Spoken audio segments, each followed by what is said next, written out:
आयने श्रीमद्वेंकटनाथाय श्रीनिवासाय ते नमः। ब्रह्मं बंगरहितं अजडं विपुलं सदानन्दतीर्थमतलं भजे तापत्रयापहं पूज्याय राघवेन्द्राय सत्यर्पणाय तपयतां कल्पवृक्षाय रमतां कामधेनवे आचम्य। ओं केशवाय स्वाहा, नारायणाय स्वाहा, माधवाय स्वाहा, गोविंदाय नमः, विष्णुवे नमः, मत्सूदनाय नमः, त्रिविक्रमाय नमः, वामनाय नमः, श्रीधराय नमः, ऋषिकेशाय नमः, पद्मनाभाय नमः, दामोदराय नमः, संकर्षणाय नमः, वासुदेवाय नमः, कुलदुम्नाय नमः, बुद्धाय नमः, पुरुषोत्तमाय नमः, भक्त्याय नमः, नारसिंहाय नमः, आचार्याय हरे नमः, श्रीकृष्णाय नमः, प्रणस्य प्रभुजे परमात्मा देवतदैविकाय सिद्धप्राणायामे विनियोगः। ओं भूं भुवः स्वां मां जनां तपां सत्यं तत्सवितुर्वरेण्यं भर्गो देवस्य धीमहि धियो यो न प्रचोदयात्। आपो ज्योतिषोमृतं ब्रह्म भूर्भुवस्सुवं शुभे शोभनमूर्ते विष्टराग्निप्रवर्तमानस्य अद्य ब्रह्मणः तिथिपरार्धे श्रीश्वेतवराकल्पे वैवस्वतमनन्तरे अष्टादशमे कलियुगप्रथमात् जम्बूद्वीपे भरतवर्षे भरतखण्डे दण्डकारण्ये गोदावरी दक्षिणतीरे शालिवांशिकबुद्धोत्तरां क्षेत्रे सुनृतमाचान्द्रमानेन श्री विश्वावसुनाम संवत्सरे उत्तरायण वसंत ऋतु वैशाख मासे शुक्लपक्षे प्रतिपद्यां तिथौ वासरः वासरस्तु इन्दुवासरयुक्तायां शुभनक्षत्र शुभकर्ण एवं विशेषनिष्ठायां शुभतिथौ भारतीय मुख्य प्राणांतर्गत इष्ट देवता कुलदेवता लक्ष्मी वेंकटेश्वर प्रेण्या लक्ष्मी वेंकटेश्वर प्रीत्यर्थम अस्मत् पितुः देहांते उत्तम लोकहवाप्त्यर्थम भागवत आचार्य मुखेन भागवत सप्ताह महोत्सवाक्यं कर्म कारयिष्ये मंत्राक्षर श्रवणं करिष्ये तथा कारयिष्ये बिट तदन्ततया आचार्य आचार्य प्रार्थनां करिष्ये प्रार्थना ಇದೊಂಚೂರು ಎರಡು ಕಾಳು ಅಕ್ಷತೆ ನಿಂತ್ಕೊಂಡು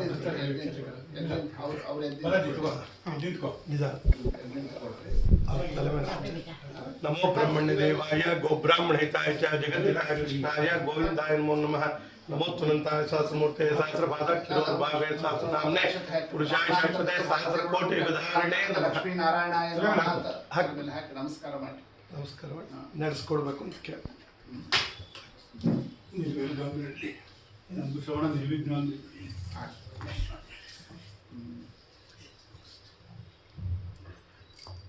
ಚಂದ್ರಿ ಇದೆಯಲ್ಲ ಅದು ಗೊತ್ತಾಯ್ತು ಎಲ್ಲ ಕಳಿಸಿ ಗ್ರೂಪ್ ಹಾಕಿದೆ ಅದು ಕಾಲ್ ಮಾಡಿ ಅದು ರೆಕಾರ್ಡ್ ಮಾಡಿ ಮಾಡೋಣ तदंगतया आदौ महागणपति प्रार्थना महागणपति पूजा महागणपति प्रार्थना च करिष्ये। वक्रतुंड महाकाय निर्विघ्नं कुरु मे देव सर्वकार्येषु सर्वदा अनुष्ठाना विघ्नकर्ता सुजनस्तोमुलितापहर्ता तस्माद् विघ्नादिकोहं मतेति सिद्ध्यां स्पष्टमाज्ञापनाय पौस्थे छान्द्रायः असुरं निकटाभीष्टसम्प्राप्तिपायः श्रेयो विघ्नाधिराजः प्रदिशतु सततं भूरि गौरी तनूजः। वक्रतुंड महाकाय कोटि सुप्रभा निर्विघ्नं कुरु मे देव सर्वकार्येषु सर्वदा। स्वामी प्रथमो हनुमान नाम जो भीमयो च पूर्ण प्रज्ञस्तु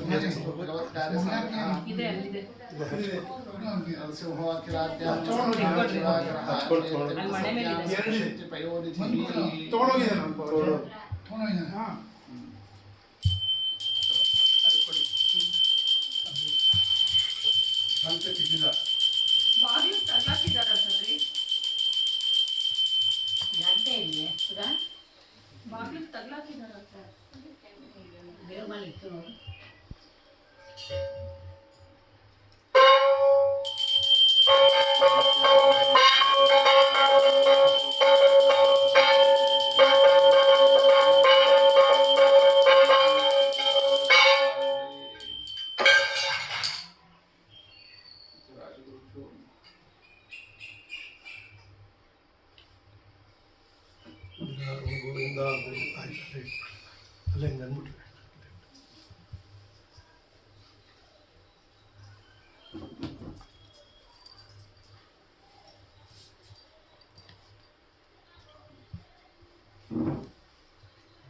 ಅಲ್ವಾ ಅದಕ್ಕೆಲ್ಲರಿಗೂ ಕೊಟ್ಟೆ ಅಲ್ಲ ಏನೊಂದು 2 ನಿಮಿಷ ಏನು ಭಾಳ ಜನ ಇಲ್ಲ.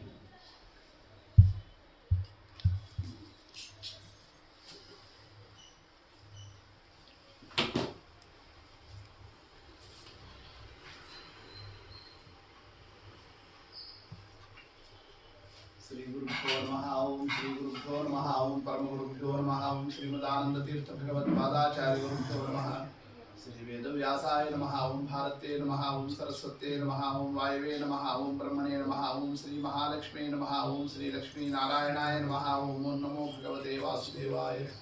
आपादमूलिपर्यन्तं गुरूणामाकृतिं स्मरेत् तेन विघ्नाः प्रणश्यन्ति सिद्ध्यन्ति च मनोरथाः।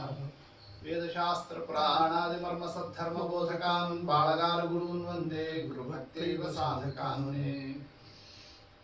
अस्मद्गुरुसमारम्भां टीकाकृत्पादमध्यमां श्रीमदाचार्यपर्यन्तां वन्दे गुरुपरम्परां। वेदशास्त्रपुराणार्थरसपीयूषवर्षकां शिष्यवात्सल्यभरितां जालिहाळगुरून् भजे। वेदशास्त्रपुराणाब्धिविक्रीडनविशारदां श्रीसत्यध्यानतीर्थाख्यानुपतिष्ठे गुरून् मम।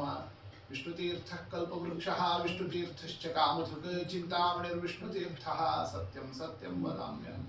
पूज्याय राघवेन्द्राय सत्यधर्मरताय च भजतां कल्पवृक्षाय नमतां कामधेनवे।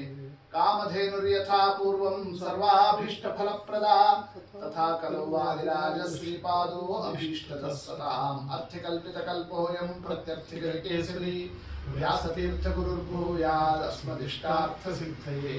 चित्रैः पदैश्च गम्भीरैर्वाक्यैर्मानैरखण्डितैः गुरुभावं व्यञ्जयन्ति भातिश्री जयतीर्थवान्। अभ्रमं भङ्गरहितं अजडं विमलं सदा आनन्दतीर्थमतुलं भजे तापत्रयापहं। प्रथमो हनुमान् नाम द्वितीयो भीम एव च पूर्णप्रज्ञस्तृतीयस्तु भगवत्कार्यसाधकः। कल्याणाद्भुतगात्राय कामितार्थप्रदायिने श्रीमद्वेङ्कटनाथाय श्रीनिवासाय ते नमः। सृष्टिस्थित्यप्ययेहा नियतितुषितमो बद्धमोक्षाश्च यस्मादस्य श्रीब्रह्मरुद्रप्रभृतिसुरनरद्विषशत्रुआत्मकस्य विष्णोर्व्यस्ताः समस्ताः सकलगुणनिधिः सर्वदोषव्यपेतः पूर्णानन्दो व्ययो यो गुरुरपि परमः चिन्तयेतं महान्तम्।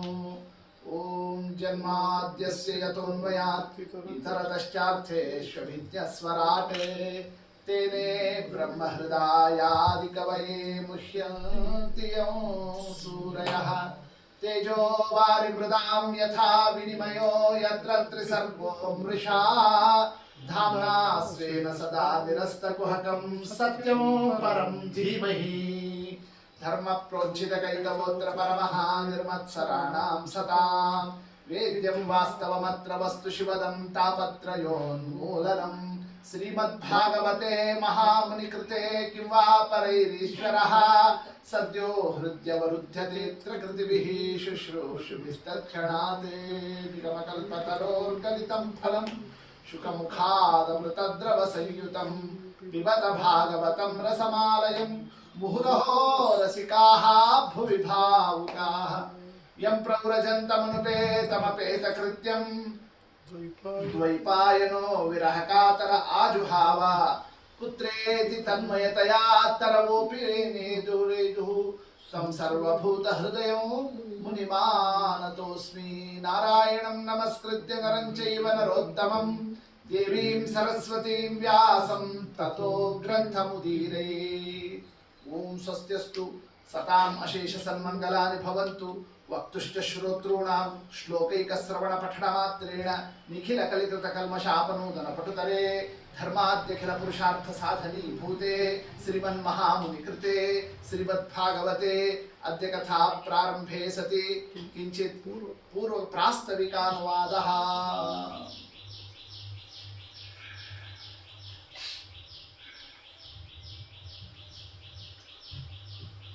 ಪವಿತ್ರಾಣಾಂ ಪವಿತ್ರಮ್ಯೋ ಮಂಗಲಾನಾಂಚ ಮಂಗಲಂ. ಜಗತ್ತಿನಲ್ಲಿ ಪರಮ ಪವಿತ್ರವಾದಂತಹ ಪದಾರ್ಥ ಜಗತ್ ಪವಿತ್ರ, ಶ್ರೀಹರಿನೇ ಪರಮ ಪವಿತ್ರ ವಸ್ತು. ಅಂತಹ ಭಗವತ್ ಸನ್ನಿಧಾನದಿಂದಲೇ ಎಲ್ಲ ವಸ್ತುಗಳು ಪವಿತ್ರವು ಅಂತ ಆಗತಕ್ಕಂಥದ್ದು. ಆ ಭಗವತ್ ಸಾನ್ನಿಧ್ಯ ದೇಶದಲ್ಲಿದೆ, ಕಾಲದಲ್ಲಿ ಇದೆ, ವಸ್ತುವಿನಲ್ಲಿ ಇದೆ, ಪದಾರ್ಥದಲ್ಲಿ ಇದೆ. ಎಲ್ಲೆಲ್ಲಿದೆಯೋ ಅವೆಲ್ಲವೂ ಪವಿತ್ರ ವಸ್ತುಗಳು ಅಂತ ನಾವು ನಿತ್ಯ ಸಾಧನದಲ್ಲಿ ಅವೆಲ್ಲವನ್ನು ಕೂಡ ಪರಿಗ್ರಹಿಸಿ ಈ ಒಂದು ವಸ್ತುವಿನ ರೂಪದಲ್ಲಿ ದೇವರು ನಮ್ಮ ಹತ್ರ ಬಂದ, ಈ ಕಾಲದ ರೂಪದಲ್ಲಿ ದೇವರು ನಮ್ಮ ಹತ್ರ ಬಂದ, ಈ ಒಂದು ಪದಾರ್ಥದ ರೂಪದಲ್ಲಿ ಸ್ವಾಮಿಯ ಸನ್ನಿಧಾನ ನಮಗೆ ದೊರಕ್ತಾ ಇದೆ ಅಂತ ಹೀಗೆ ಎಲ್ಲವೂ ಭಗವತ್ ಸನ್ನಿಧಾನದಿಂದ ನಾವು ನೋಡಬೇಕಾದಂತಹದ್ದು ತತ್ವ. ಆದರೆ ದೇಶ, ಕಾಲ, ವಸ್ತು, ದ್ರವ್ಯ, ಪದಾರ್ಥ ಏನೇ ಒಂದು ವಿಚಾರಗಳಿದ್ರೂ ಕೂಡ ಆ ಎಲ್ಲ ವಸ್ತುವಿನಲ್ಲಿರ್ತಕ್ಕ ಭಗವತ್ ಸನ್ನಿಧಾನಕ್ಕಿಂತ ಹೆಚ್ಚು ಭಗವತ್ ಸನ್ನಿಧಾನ ಇರತಕ್ಕಂಥದ್ದು ಎಲ್ಲಿ ಅಂತಂದರೆ ಭಗವಂತನ ಭಕ್ತಿಯಲ್ಲಿ. ಭಕ್ತಿಯಲ್ಲಿ ಎಷ್ಟು ಭಗವತ್ ಸನ್ನಿಧಾನ ಇದೆ ಅಷ್ಟು ಇನ್ನೆಲ್ಲೂ ಇಲ್ಲ. ಆದ್ದರಿಂದ ಪರಮ ಪವಿತ್ರ ಪದಾರ್ಥ ಯಾವುದದು? ಹರಿಭಕ್ತಿ. ಆ ಹರಿಭಕ್ತಿನೇ ಎಲ್ಲದಕ್ಕಿಂತ ದೊಡ್ಡ ವಸ್ತು ಅಂತ ಶಾಸ್ತ್ರದಲ್ಲಿ ನಿರ್ಧಾರವನ್ನು ಮಾಡಿದ್ದಾರೆ. ಯಾಕೆ? ಆ ಭಕ್ತಿಯಲ್ಲಿರೋ ದೇವರ ರೂಪ ಇದೆಯಲ್ಲ, ಅದು ಹೆಚ್ಚು ನಮಗೆ ಅನುಗ್ರಹವನ್ನು ಮಾಡತಕ್ಕಂತಹ ಭಗವದ್ ರೂಪ. ಅಂದಮೇಲೆ ಪ್ರತಿಯೊಬ್ಬರು ಭಗವಂತನನ್ನು ನಾವು ಸಮೀಪದಲ್ಲಿ ಪಡೆಯೋದು ಯಾವ ರೂಪದಲ್ಲಿ? ಭಕ್ತಿಯ ರೂಪದಲ್ಲಿ. ಭಕ್ತಿಯಲ್ಲಿರೋ ದೇವರು ನಮಗೆ ಸಿಗಬೇಕು ಅಂತ ನಾವು ಸದಾ ಅದನ್ನು ಅಪೇಕ್ಷೆ ಪಡಬೇಕು. ಆ ಭಕ್ತಿ, ಅದಕ್ಕೆ ಬೇಕಾಗಿರತಕ್ಕಂತಹ ಒಂದು ವಿಶಿಷ್ಟವಾದಂತಹ ಒಂದು ದೇವರೇ ಮಾಡಿಕೊಟ್ಟಂತಹ ಅನುಗ್ರಹನೇ ಯಾವ ಗ್ರಂಥ? ಅದು ಶ್ರೀಮದ್ ಭಾಗವತ. ಶ್ರೀಮದ್ ಭಾಗವತ ಗ್ರಂಥ ಅದು ಪ್ರವೃತ್ತವಾಗಿರೋದೇನೆ ಸಾಧಕರಿಗೆ ಭಗವಂತನಲ್ಲಿ ನಿರ್ಮಲವಾದ ಭಕ್ತಿಯನ್ನು ಹೊಂದಿಸೋದಕ್ಕೋಸ್ಕರವಾಗಿ ಬಂದಿರತಕ್ಕಂತಹ ಗ್ರಂಥ. ಆ ಭಕ್ತಿಯನ್ನು ಒಂದು ವಸ್ತುವಿಗೆ ನಮ್ಮ ಮನಸ್ಸು ಅಲ್ಲಿ ಅದು ನಿಂತು ಬಿಡ್ತು ಅಂತ ಆದರೆ ಇನ್ನು ಉಳಿದಿದ್ದೆಲ್ಲವೂ ಸಾರ್ಥಕ. ಆ ಭಕ್ತಿಗೆ ಅದು ನಿಂತಿಲ್ಲ ಅಂತ ಆದರೆ ಇನ್ನು ಕೋಟಿ ರೂಪಾಯಿ ಖರ್ಚು ಮಾಡಿದ್ರು ಎಲ್ಲವೂ ವ್ಯರ್ಥ, ಸುಮ್ಮನೆ ಅದು ಶ್ರಮ ಪಟ್ಟಿದ್ದು ಅಂತ ಆಗಿ ಹೋಗ್ತದೆ. ಅಂತಹ ಆ ಒಂದು ಭಕ್ತಿ ನಮಗೆ ಬರಬೇಕು ಅಂತ ಆದರೆ ದೇವರೇ ಕೊಡಬೇಕು. ಅದು ನಾವು ಪಡಿತೀವಿ ಅಂತಂತಂದ್ರೆ ಆಗೋದಿಲ್ಲ, ನಮ್ಮ ಪ್ರಯತ್ನದಿಂದ ಅದು ಸಾಧ್ಯ ಇಲ್ಲ. ಆ ಭಕ್ತಿಯಲ್ಲಿ ದೇವರು ಕರುಣಾದಿಂದ ಜೀವರಾಶಿಗಳು ಹೊಂದುವಂತಾಗಲಿ ಎಂಬತಕ್ಕಂತಹ ಆ ಒಂದು ತನ್ನ ಕೃಪಾದಿಂದ ಜಗತ್ತಿಗೆ ನಿರ್ಮಾಣ ಮಾಡಿಕೊಟ್ಟಿರತಕ್ಕಂತಹ ಪರಮದಿವ್ಯ ಗ್ರಂಥ ಇದು ಶ್ರೀಮದ್ ಭಾಗವತ ಗ್ರಂಥ. ಅಂತಹ ಭಾಗವತ ಗ್ರಂಥಕ್ಕೆ ಅನೇಕ ಮಹಿಮೆಗಳನ್ನು ಹೇಳಿದ್ದಾರೆ. ಭಾಗವತಕ್ಕೆ ಎಷ್ಟು ಭಾಗವತಕ್ಕೆ ಮಹಿಮಾ ಇದೆ ಅಂತಂತಂದ್ರೆ 18 ಪುರಾಣಗಳಲ್ಲಿ 18ನೇ ಪುರಾಣ ಯಾವುದು? ಶ್ರೀಮದ್ ಭಾಗವತ. ಅಂತಿಮ ಈ ಒಂದು ಪುರಾಣವನ್ನು ನಿರ್ಮಾಣ ಮಾಡಿದ ಮೇಲೆ ಮತ್ತೆ ವೇದವ್ಯಾಸ ದೇವರು 19ನೇ ಪುರಾಣವನ್ನು ಬರಿಬೇಕು ಅಂತ ಅವರು ಹೊರಡಲಿಲ್ಲ. ಇದನ್ನು ಬರೆದ ಮೇಲೆ ಎಲ್ಲವೂ ಪರಿಪೂರ್ಣ ಆಯಿತು ಅಂತ ಅಲ್ಲಿಗೆ ಏನು ಮಾಡಿದ್ದಾರೆ? ಅಲ್ಲಿಗೆ ಇದನ್ನು ಉಪಸಂಹಾರವನ್ನು ಮಾಡಿರತಕ್ಕಂಥದ್ದು ಯಾವುದು? ಶ್ರೀಮದ್ ಭಾಗವತಕ್ಕಷ್ಟು ಮಹತ್ವ ಇದೆಯಲ್ಲ. 18 ಪುರಾಣಗಳಲ್ಲಿ ಇದು 18ನೇ ಪುರಾಣ ಅಂತ ಆದ ಮೇಲೆ ಈ ಪುರಾಣದಲ್ಲಿ ಹಿಂದಿನ 17 ಪುರಾಣದಲ್ಲಿ ವಿಚಾರ ಬರಬೇಕು. ಯಾಕೆ? ಇದೆಲ್ಲ ಆದ್ಮೇಲೆ ಬಂದಿದ್ದರಿಂದ ಅಲ್ಲಿರೋ ವಿಷಯವನ್ನು ಇಲ್ಲಿ ಹೇಳುವಂತಹ ಸಂದರ್ಭ ಬರಬಹುದು ಅಂತ ನಾವು ಹಿಂಗೆ ಲೋಕನ್ಯಾಯದಂತೆ ವಿಚಾರ ಮಾಡಬೇಕು. ಆದರೆ ಹಂಗೆ ಮಾಡಲಿಲ್ಲ ವೇದವ್ಯಾಸ ದೇವರು. ಹಿಂದಿನ 17 ಪುರಾಣಗಳಲ್ಲಿ ಭಾಗವತದ ಮಹಿಮಾವನ್ನು ಹೇಳ್ತಾರೆ. ಪ್ರತಿಯೊಂದರಲ್ಲೂ ಭಾಗವತಕ್ಕೆ ಎಷ್ಟು ಮಹತ್ವ ಇದೆ, ಭಾಗವತಕ್ಕಿದೆ ಅಂತ ಹೇಳ್ತಾರೆ. ಅಂದ್ರೆ ಇನ್ನೂ ನಿರ್ಮಾಣನೇ ಆಗದೇ ಇರತಕ್ಕಂತಹ ಭಾಗವತದ ಮಹಿಮಾವನ್ನೇ ಏನ್ ಮಾಡಿದ್ದಾರೆ? ಪೂರ್ವ ಪುರಾಣಗಳಲ್ಲೆಲ್ಲ ವರ್ಣನವನ್ನು ಮಾಡಿದ್ದಾರೆ. ಆದರೆ ಭಾಗವತ ಗ್ರಂಥದಲ್ಲಿ ಕೇವಲ ಅದರ ಮಹಿಮಾವನ್ನೇ ನಾವು ನೋಡತಕ್ಕಂತಹದ್ದೇನಿದೆ, ಇದರಿಂದ ಭಾಗವತಕ್ಕೆ ಎಷ್ಟು ಮಹತ್ವ ಇದೆ ಅನ್ನೋದನ್ನು ನಾವು ಮತ್ತೊಂದು ರೀತಿಯಿಂದ ತಿಳಿಯಬೇಕಾದಂತಹ ಅಂಶ. ಆದ್ದರಿಂದಲೇ ಏನಂತ ಹೇಳಿದ್ದಾರೆ? ಶ್ಲೋಕಾರ್ಧಂ ಶ್ಲೋಕಪಾದಂ ವಾ ನಿತ್ಯೋ ಭಾಗವತಂ ಪಠೇತ್ ಪಠೇತ್ ಶೃಣುಯಾದ್ವಾಪಿ ಗೋಸಹಸ್ರ ಫಲಂ ಲಭೇತ್. ಹೆಚ್ಚಾಗೋದಿಲ್ಲ ತಾನೆ? ಒಂದು ಶ್ಲೋಕ ಕೇಳ್ರಿ, ಒಂದು ಶ್ಲೋಕ ಬಾಯಿಂದ ಭಾಗವತ ಹೇಳ್ರಿ, ಅಷ್ಟು ಆಗೋದಿಲ್ವಾ? ಶ್ಲೋಕ ಅರ್ಧ ಶ್ಲೋಕ. ಅರ್ಧ ಶ್ಲೋಕ ಅಂದ್ರೆ ಎಷ್ಟು? 32 ಶ್ಲೋಕ ಅಕ್ಷರ ಇರ್ತದೆ ಒಂದು ಶ್ಲೋಕದಲ್ಲಿ. ಅರ್ಧ ಶ್ಲೋಕ ಅಂದ್ರೆ ಎಷ್ಟಾಯ್ತು? 16 ಅಕ್ಷರ. ಭಾಗವತದ ಅರ್ಧ ಶ್ಲೋಕವನ್ನಾದರೂ ಕೂಡ ಕೇಳತಕ್ಕಂಥದ್ದನ್ನು ನಿತ್ಯ ಇಟ್ಕೊಳ್ಳಿ. ಅದು ಆಗೋದಿಲ್ಲ. ಶ್ಲೋಕ ಪಾದವ್ವ ಕಾಲು ಶ್ಲೋಕ, ಸ್ವಲ್ಪ ಆದರೂ ಕೂಡ ಶುಗರ್ ಮಾತ್ರ ಬಿಡಬಾರ್ದು ಅಂತಂತ ಡಾಕ್ಟರ್ ಹೇಳ್ತಾರೆ. ಇಲ್ಲ ಯಾಕೆ ಅಂತ ಅದು ದಿವಸ ತಗೊಳ್ಬೇಕಾಗಿರೋದು ಅಂತ. ಹಂಗಿದ್ದಂಗೆ ನಿತ್ಯ ಭಾಗವತಂ ಪಠೇತೆ, ಪ್ರತಿನಿತ್ಯದಲ್ಲಿಯೂ ಬೇಕೇ ಬೇಕು ಸಾಧಕರಿಗೆ. ಯಾವ ಗ್ರಂಥ ಅದು? ಶ್ರೀಮದ್ ಭಾಗವತ. ಎಷ್ಟು ಮಹತ್ವ ಇದೆ ಭಾಗವತಕ್ಕೆ ಅಂತಂದರೆ, ನೀವು ಒಂದು ಶ್ಲೋಕ ಅಲ್ಲ, ಅರ್ಧ ಶ್ಲೋಕ ಅಲ್ಲ, ಒಂದು ಕಾಲು ಶ್ಲೋಕ ಹೇಳಿದ್ರು ಕೂಡ ಗೋ ಸಹಸ್ರ ಫಲಂ ಲಭೇತೆ, ಒಂದು ಸಹಸ್ರ ಗೋದಾನದ ಫಲ ಇದೆ. ಯಾವುದಕ್ಕೆ? ಒಂದು ಕಾಲು ಶ್ಲೋಕದ ಭಾಗವತದ ಹೇಳತಕ್ಕ ಪಠಣ ಶ್ರವಣ ಆ ಒಂದು ಕಾರ್ಯವನ್ನು ನಡೆಸಿದ್ದಕ್ಕೆ ಅಷ್ಟು ಮಹತ್ವವನ್ನು ಕೊಟ್ಟಿದ್ದಾರೆ ಭಾಗವತಕ್ಕೆ. ನಮಗೇನು ಅನ್ನಿಸ್ತದೆ? ದುಡ್ಡು ಹೆಚ್ಚು ಖರ್ಚು ಮಾಡಿದರೆ ಪುಣ್ಯ ಹೆಚ್ಚು ಅಂತ ನಾವು ಅಂದ್ಕೊಳ್ತೀವಿ. ಹಂಗೆ ಶಾಸ್ತ್ರದಲ್ಲಿ ಹೇಳಿಲ್ಲ. ಎಲ್ಲಿ ಹೆಚ್ಚು ಖರ್ಚು ಮಾಡ್ತೀವೋ, ಹೆಚ್ಚು ಶ್ರಮ ಪಡ್ತೀವೋ ಎಲ್ಲಿ ದೈಹಿಕ ಶ್ರಮ ಹೆಚ್ಚು, ನಮ್ಮ ಆರ್ಥಿಕ ವೆಚ್ಚ ಹೆಚ್ಚು, ಅಲ್ಲಿ ಪುಣ್ಯ ಹೆಚ್ಚು ಅಂತ ನಾವು ಅನ್ಕೊಳ್ತೀವಿ. ಅಲ್ಲ, ಪುಣ್ಯಕ್ಕೂ ಅದಕ್ಕೂ ಸಂಬಂಧ ಇಲ್ಲ. ಪುಣ್ಯ ಹೆಚ್ಚು ಬರೋದು ಯಾವುದರಲ್ಲಿ? ಭಗವತ್ ಸನ್ನಿಧಾನ ಎಲ್ಲಿ ಹೆಚ್ಚಿದೆಯೋ ಅಲ್ಲಿ ಪುಣ್ಯ ಹೆಚ್ಚಿರ್ತದೆ. ಭಗವಂತನ ಸನ್ನಿಧಾನ ಹೆಚ್ಚು ಇರತಕ್ಕಂಥದ್ದು ಯಾವುದರಲ್ಲಿ? ಭಾಗವತ ಗ್ರಂಥದಲ್ಲಿ. ಅಲ್ಲಿರ್ತಕ್ಕ ಅಕ್ಷರಗಳಲ್ಲಿ, ಅಲ್ಲಿರ್ತಕ್ಕ ಪ್ರತಿಯೊಂದು ಶಬ್ದದಲ್ಲಿ, ಅಲ್ಲಿರ್ತಕ್ಕ ವಾಕ್ಯಗಳಲ್ಲಿ. ಆದ್ದರಿಂದ ಸಹಸ್ರ ಗೋದಾನದ ಫಲವನ್ನು ಯಾವುದಕ್ಕೆ ಹೇಳಿದ್ದಾರೆ? ಈ ಒಂದು ಶ್ರೀಮದ್ ಭಾಗವತ ಗ್ರಂಥಕ್ಕೆ ಪ್ರತಿಪಾದನವನ್ನು ಮಾಡಿದ್ದಾರೆ. ಅಂತಹ ಶ್ರೀಮದ್ ಭಾಗವತ ಗ್ರಂಥಕ್ಕೆ, ಇದೊಂದು ಗ್ರಂಥಕ್ಕೆ ನಿರ್ಣಯವನ್ನು ಕೊಟ್ಟು ಬಿಟ್ರೆ ಎಲ್ಲಾ ಪುರಾಣ ಪ್ರಸ್ಥಾನಕ್ಕೆ ನಿರ್ಣಯ ಬಂತು ಅಂತ ಶ್ರೀಮದಾಚಾರ್ಯರು ಪರಮಾದ್ಭುತವಾದಂತಹ ಭಾಗವತ ತಾತ್ಪರ್ಯ ನಿರ್ಣಯ, ಆ ಒಂದು ಆಚಾರ್ಯರು ಮಧ್ವರಾಯರು ಕೊಟ್ಟಿರತಕ್ಕಂತಹ ಒಂದು ನಿರ್ದೇಶನದಂತೆ, ನಿರ್ಣಯದಂತೆಯೇ ವಿಜಯಧ್ವಜಾಚಾರ್ಯರು, ಯಾದವಾರ್ಯರು, ಸತ್ಯಧರ್ಮರು, ಎಲ್ಲಾ ದೊಡ್ಡ ದೊಡ್ಡ ಜ್ಞಾನಿವರ್ಯರೆಲ್ಲರೂ ಕೂಡ ಆ ಒಂದು ಶ್ರೀಮದ್ ಭಾಗವತದ ದಿವ್ಯವಾಗಿರತಕ್ಕಂತಹ ವ್ಯಾಖ್ಯಾನಾದಿಗಳನ್ನೇ ಮಾಡಿ ಆ ಒಂದು ಕ್ರಮದಿಂದ ಪಠಣ ಪಾರಾಯಣ ಪ್ರವಚನಾದಿಗಳ ಪರಂಪರೆಯನ್ನು ನಮ್ಮ ತನಕನೂ ಕೂಡ ಅನುಗ್ರಹವನ್ನು ಮಾಡಿಕೊಟ್ಟಿರತಕ್ಕಂಥದ್ದನ್ನೆಲ್ಲ ಮನಸ್ಸಿನಲ್ಲಿ ತೆಗೆದುಕೊಂಡು ಆ ತರುವಾಯ ಅಂತಹ ಶ್ರೀಮದ್ ಭಾಗವತವನ್ನೇ ಆರಂಭವನ್ನು ಮಾಡಬೇಕಾದಂತಹ ಒಂದು ಕ್ರಮ. ಅಂತಹ ಭಾಗವತದ ಆರಂಭವನ್ನು ವೇದವ್ಯಾಸ ದೇವರು ಅದನ್ನು ನಡೆಸುವಾಗ ಯಾವುದೇ ಒಂದು ಶುಭ ಕಾರ್ಯವನ್ನೇ, ಮಂಗಳ ಕಾರ್ಯವನ್ನೇ ಆರಂಭಿಸುವಾಗ ನಿರ್ವಿಘ್ನವಾಗಿ, ಸಮರ್ಪಕವಾಗಿ, ಎಲ್ಲ ಸಜ್ಜನರಿಗೆ ಸಂತೋಷಕರವಾಗಿ ಈ ಕಾರ್ಯ ಪರ್ಯವಸಾನ ಆಗಬೇಕು ಎಂಬತಕ್ಕಂತಹ ದೃಷ್ಟಿಯಿಂದ ಮಂಗಳಾನುಷ್ಠಾನವನ್ನೇ ಎಲ್ಲರೂ ಮಾಡತಕ್ಕಂತಹ ಒಂದು ಪದ್ಧತಿಯಲ್ಲಿ ಜಗತ್ತಿನಲ್ಲಿ ಪ್ರತಿಯೊಬ್ಬರೂ ನಡೆಸ್ತಾರಷ್ಟೇ. ಅದನ್ನು ದೇವರು ಮಾಡ್ತಾ ಇದ್ದಾರೆ. ದೇವರಿಗೇನು ವಿಘ್ನ ಇಲ್ಲ, ದೇವರಿಗೇನು ಇದರಿಂದ ಆಗಬೇಕಾದಂತಹ ಸನ್ನಿವೇಶ ಇಲ್ಲ. ಆದರೂ ಜಗತ್ತಿಗೆ ಶಿಕ್ಷಣ, ಎಲ್ಲರೂ ಈ ರೀತಿಯಾಗಿ ನಡೆದುಕೊಳ್ಳಲಿ ಎಂಬತಕ್ಕಂತಹ ದೃಷ್ಟಿ. ಅಷ್ಟೇ ಅಲ್ಲ, ಪ್ರತಿಯೊಬ್ಬರೂ ಈ ಮಂಗಳಾನುಷ್ಠಾನದಿಂದ ಅವರು ಈ ಒಂದು ಭಾಗವತವನ್ನೇ ಆರಂಭವನ್ನು ಮಾಡೋದರಿಂದ ಅವರಿಗೆ ಅನುಗ್ರಹ ಆಗಲಿ ಅನ್ನೋ ಒಂದು ಕಾರಣದಿಂದ ಪರಮಾತ್ಮ ಈ ಒಂದು ಭಾಗವತಕ್ಕೆ ಪರಮ ಮಂಗಲವಾದ ಮಂಗಳಾನುಷ್ಠಾನ ಕ್ರಮವನ್ನು ತೋರಿಸಿದ್ದೇನೆ. ಲೋಕ ಪ್ರಸಿದ್ಧ ಶ್ಲೋಕ ಇದು. ಜನ್ಮಾದ್ಯಸ್ಯ ಯತೋನ್ಮಯಾತ್ ಇತರತಃ ಅರ್ಥೇಶ್ವಭಿಜ್ಞಸ್ವರಾಟ್ ತೇನೇ ಬ್ರಹ್ಮ ಹೃದಯಾದಿ ಕವಯೇ ಮುಹ್ಯಂತಿ ಯಂ ಸೂರಯಃ ತೇಜೋ ವಾರಿ ಮೃದಾಂ ಯಥಾ ವಿನಿಮಯೋ ಯತ್ರ ತ್ರಿಸರ್ಗೋ ಮೃಷಾ ಧಾಮ್ನಾ ಸ್ವೇನ ಸದಾ ನಿರಸ್ತಕುಹಕಂ ಸತ್ಯಂ ಪರಂ ಧೀಮಹಿ. ಸಕಲ ಶಾಸ್ತ್ರಾರ್ಥ ಗರ್ಭಿತ ಅಂತಹ ಒಂದು ಅದ್ಭುತವಾಗಿರತಕ್ಕಂತಹ ಈ ಒಂದು ಮಂಗಳ ಶ್ಲೋಕವನ್ನೇ ವೇದವ್ಯಾಸ ದೇವರು ಏನು ಮಾಡಿದ್ದಾರಲ್ಲ, ಅರ್ಥ ಆಮೇಲೆ ತಿಳ್ಕೊಳ್ಳೋಣ. ಶಬ್ದ ನೋಡುತ್ತಿದ್ರೆ ಅದಕ್ಕೆ ಎಷ್ಟು ಮಹತ್ವ ಇದೆ ಅನ್ನೋದನ್ನು ನಾವು ತಿಳ್ಕೋಬೇಕು. ಆರಂಭ ಏನಿದೆ? ಜನ್ಮಾದ್ಯಸ್ಯ ಯತಃ ಶ್ಲೋಕದ ಆರಂಭ ಇದೆ. ಇನ್ನು ಕಡೆ ಭಾಗ ಏನಿದೆ? ಸತ್ಯಂ ಪರಂ ಧೀಮಹಿ. ಮೊದಲನೇ ಶಬ್ದ ಜನ್ಮಾದ್ಯಸ್ಯ ಯತಃ, ಕಡೆ ಶಬ್ದ ಸತ್ಯಂ ಪರಂ ಧೀಮಹಿ. ಇವೆರಡೂ ಶಬ್ದಗಳು ಕೂಡ ಎಲ್ಲಿರತಕ್ಕ ಶಬ್ದಗಳು? ಒಂದು ಬ್ರಹ್ಮಸೂತ್ರದ ಶಬ್ದ ಇದು. ಜನ್ಮಾದ್ಯಸ್ಯೇತಃ ಅನ್ನೋದು ಬ್ರಹ್ಮಸೂತ್ರ. ಇನ್ನು ಧೀಮಹಿ ಅನ್ನೋದನ್ನೇ ಪ್ರತಿ ದಿವಸ ಗಾಯತ್ರಿಯಲ್ಲಿ ಅದನ್ನೇ ಯಾರ್ಯಾರು ಜಪವನ್ನು ಮಾಡೋರಿಗೆ ಪರಿಚಯ ಇರತಕ್ಕಂತಹ ಶಬ್ದ ಅದು. ಯಾವುದು? ಧೀಮಹಿ ಅನ್ನೋ ಶಬ್ದ. ಅಂದಮೇಲೆ ಕಡೆಯಲ್ಲಿ ಗಾಯತ್ರಿ ಶಬ್ದವನ್ನು ಇಟ್ಟಿದ್ದಾರೆ, ಆರಂಭದಲ್ಲಿ ಬ್ರಹ್ಮಸೂತ್ರದ ಶಬ್ದವನ್ನು ಇಟ್ಟಿದ್ದಾರೆ. ಇದರಿಂದ ಶ್ರೀಮದಾಚಾರ್ಯರು ನಮಗೆ ತಿಳಿಸ್ತಾ ಇದ್ದಾರೆ ಏನಿದರ ಅರ್ಥ.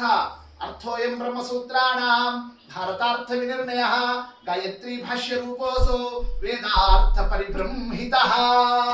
ಶ್ರೀಮದ್ ಭಾಗವತ ಬ್ರಹ್ಮಸೂತ್ರಗಳ ಸಾರ ಸರ್ವಸ್ವ ಅನ್ನೋದಕ್ಕೆ ಬ್ರಹ್ಮಸೂತ್ರದ ಶಬ್ದದಿಂದ ಆರಂಭ.